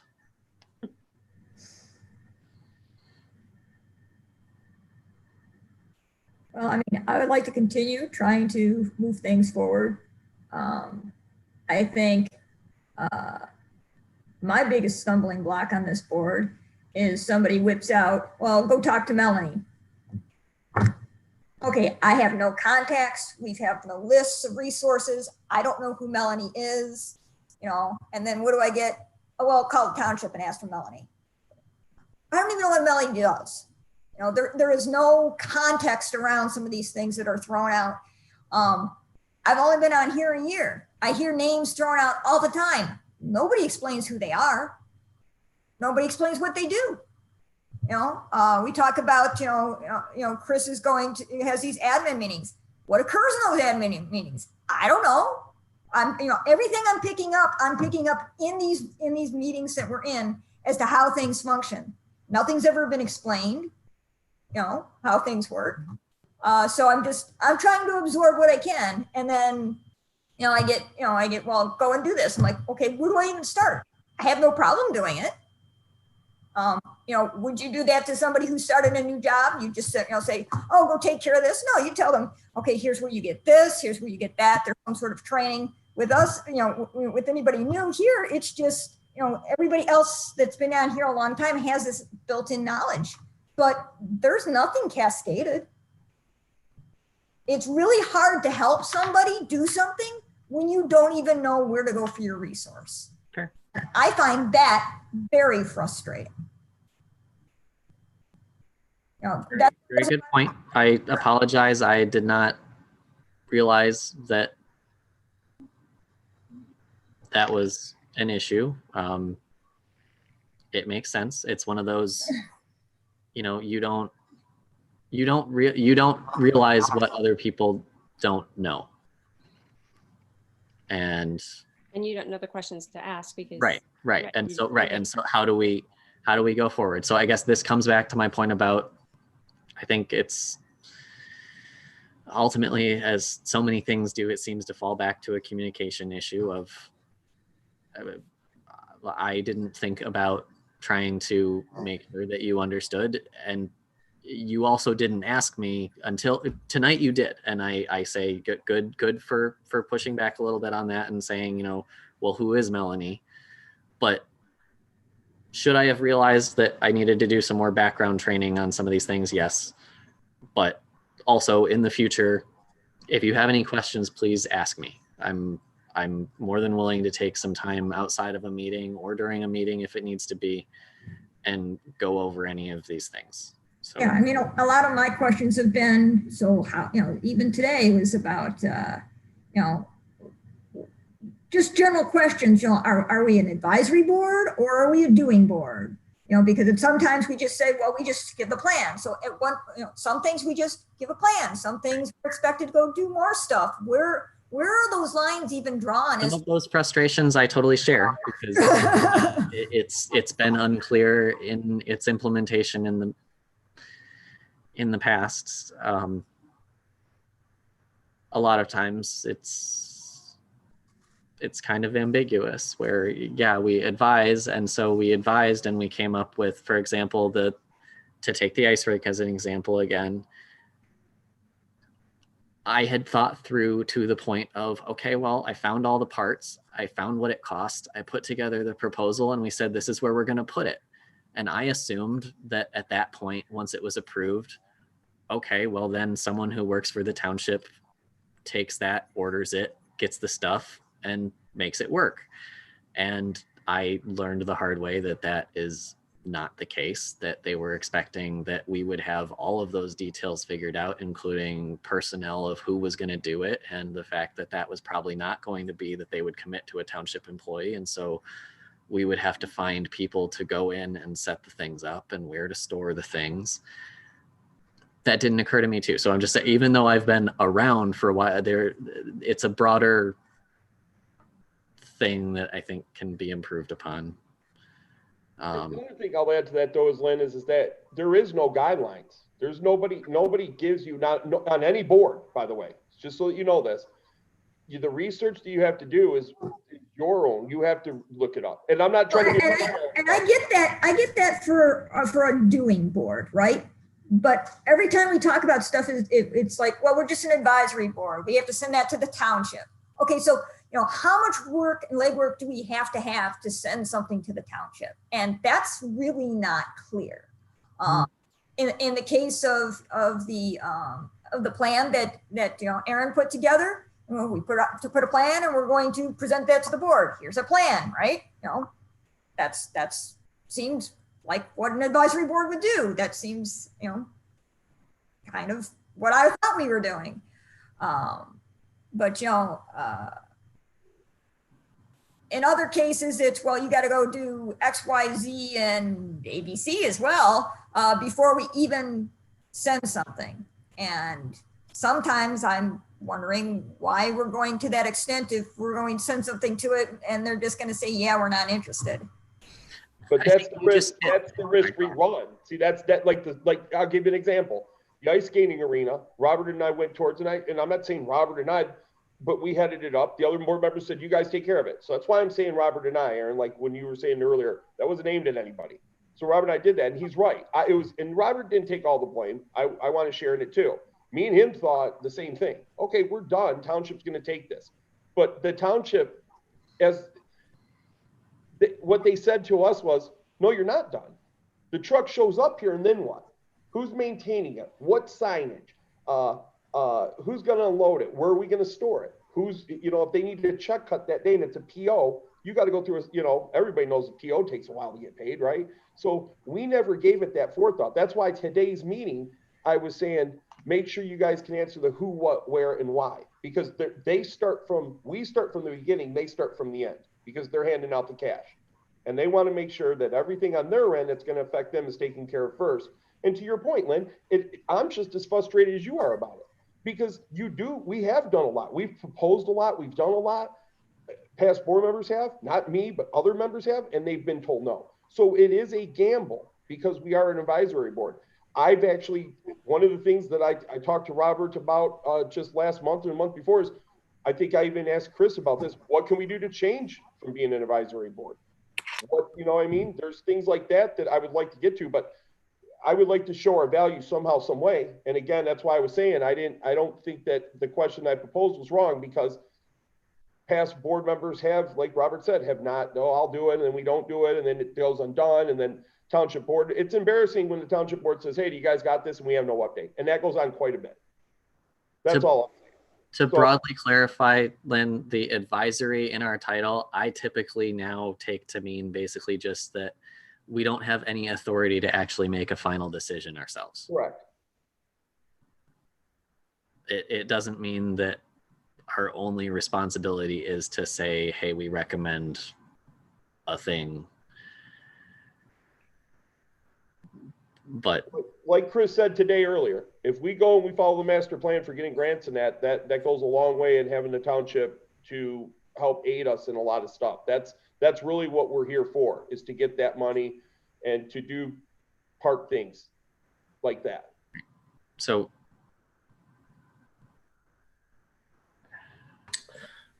Robert, thank you. Chris, thank you. I'll jump in. Yes. So I have 2 points. So the first is about your discussion. And I hope that Lynn and Aaron, though it may have come off that way, I really believe that Chris's intent, the impetus for his kind of discussion point is kind of years of frustration of inaction rather than other members not doing anything. I don't think he's been shy of expressing his kind of frustrations with some of the actions the board and township in general have made. And I think that's, I really don't think it was directed at you two, though I understand why you thought that. So I hope, certainly your frustrations are clear too. Lynn, the Melanie thing makes so much sense. And I promise you that in Robert and Chris's head, they're going, there's like 10 people up there. She's just Melanie, So but it seems like there's definitely interest in keeping the board going, which is good. And you guys made a lot of good progress. And I don't think that anyone came here tonight to accuse anybody of being lazy or anything during your off time. So at least from a non-board member's perspective, that is how I see things. So the second thing that I would suggest is that I know that you have another item on your agenda, but I think given kind of a little bit of a tense conversation, it may be appropriate to just delay it to the beginning of next month to let cooler heads prevail and think about the structure of the board you want. I don't think that would be a problem with the lawyers or anything if you just made that the first item of what after you approve the agenda and have that person start running the meeting. Just my 2 cents, but you know, I don't think anyone came here to single anybody out tonight. I just think sometimes it came off that way. Well, I guess one of the questions I would ask. Sorry, I'll say this. I'll give an apology to both of you guys if you took it that way. It was never intended to be that way. It's like Chris said, and I've been blunt before about things, but it's just, it is frustration. So I just hope that you guys know, I've never once had said this or that about you guys. It's just that, it's just about getting things moving forward. And the past year and a half, 2 years, last past year, I would say, we get going and we stop, and it's just like, so just, I just, I'm one of those guys that I believe just, get the work done. I've always been one of those guys. So maybe sometimes that thinking doesn't do well, but at the same time too, this board has a reputation for not getting a lot done either. So I just hope that, it's not aimed at you guys. It's just, I just want to make sure that we're on the same page moving forward. That's all. So Chris, I didn't take it personally, just so you know. I didn't take it personally at all, but I do have a strong personality.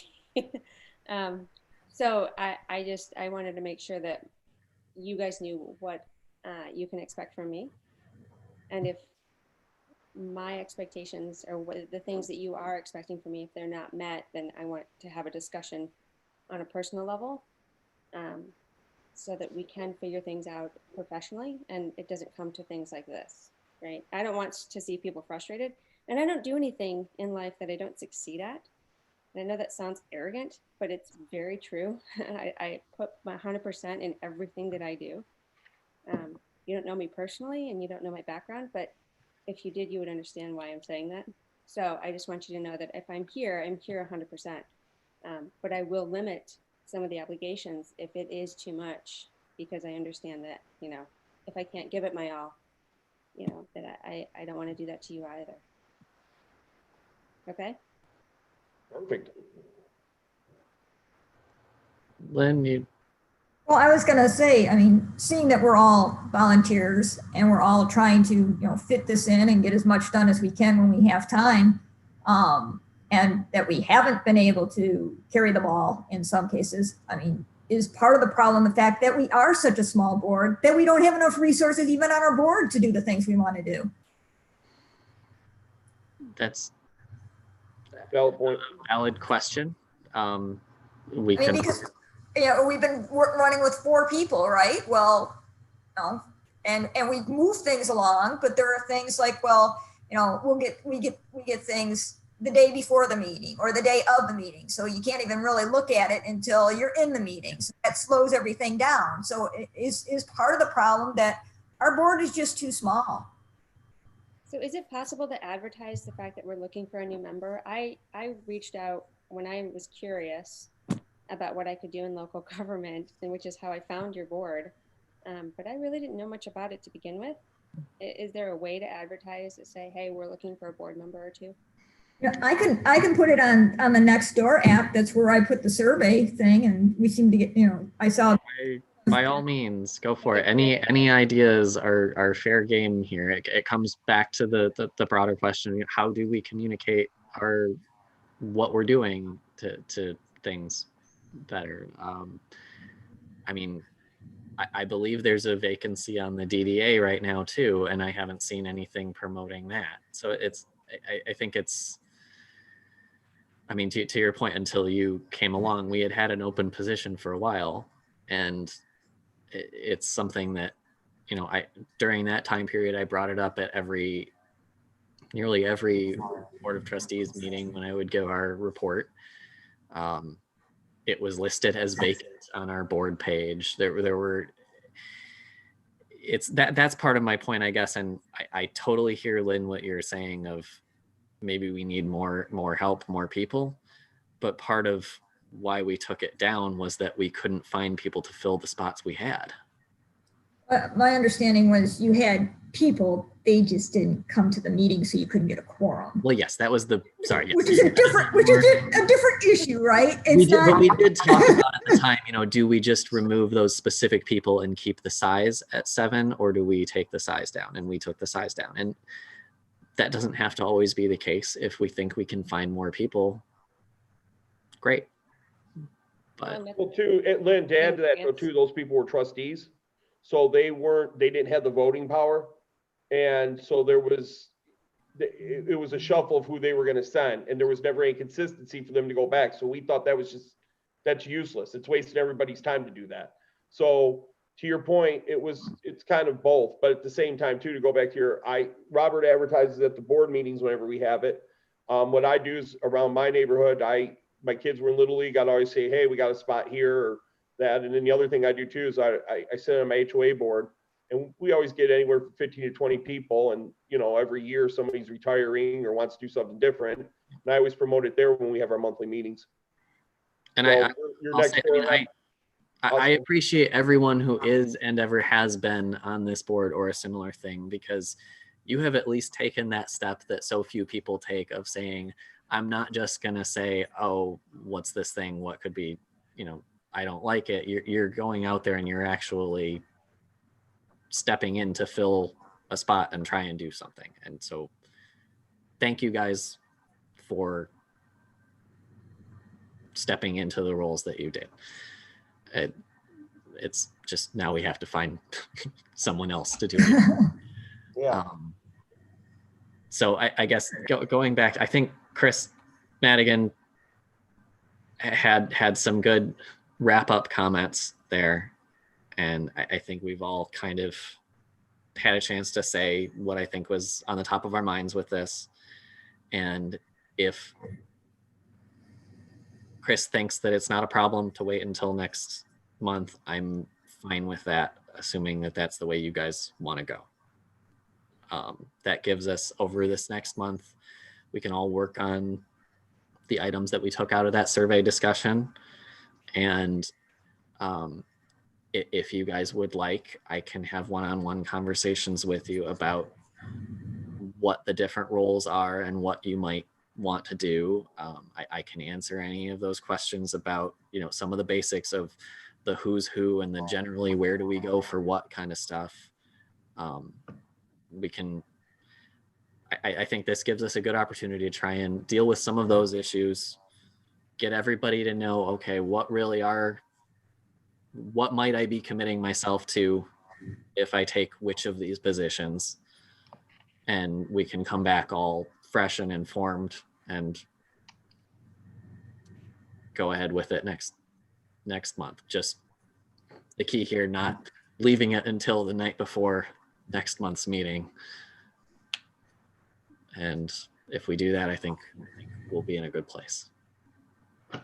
Who knows? Maybe we'll have somebody else that joins the board wants to be an officer too. Maybe. You know? Yep. Yeah. Yep. And nothing says that those positions can't change if someone That's right. decides it doesn't fit or whatever else. So, with that, I guess. I motion we close the meeting. Okay. Second from Aaron. So anybody object to that? Nope. Okay, good. Chris, I'll give you a call. Sorry, go ahead. I'm sorry, Robert. All right. Okay, so we will then be adjourned at 10:12. Yes. Sorry, guys. Thanks for sticking with me. Chris, I'll give you a call about those grants and that. I'm going to try to get into that thing tomorrow for the DNR. I didn't think they were going to have it this year. Normally we get an invite and something gets mentioned a month or two beforehand. So I'll look into that. If I can get in on that, I'll just try to see what I can. But I also know a couple people on SimCog, so I'll reach out to them to see what I can do on that as well. But I'll be leaning on you primarily for the structure of everything and how to move forward on it. That's good, guys. Because I only know a little bit about the grant process. That's it, but it's not enough to really say I know a lot. I am sending you guys the link to that grant page, right? Do we have to pay, Robert, or no? No. Okay, so it's free this year. Okay. That's free. All right. All right. Thanks, guys. Thank you, everybody.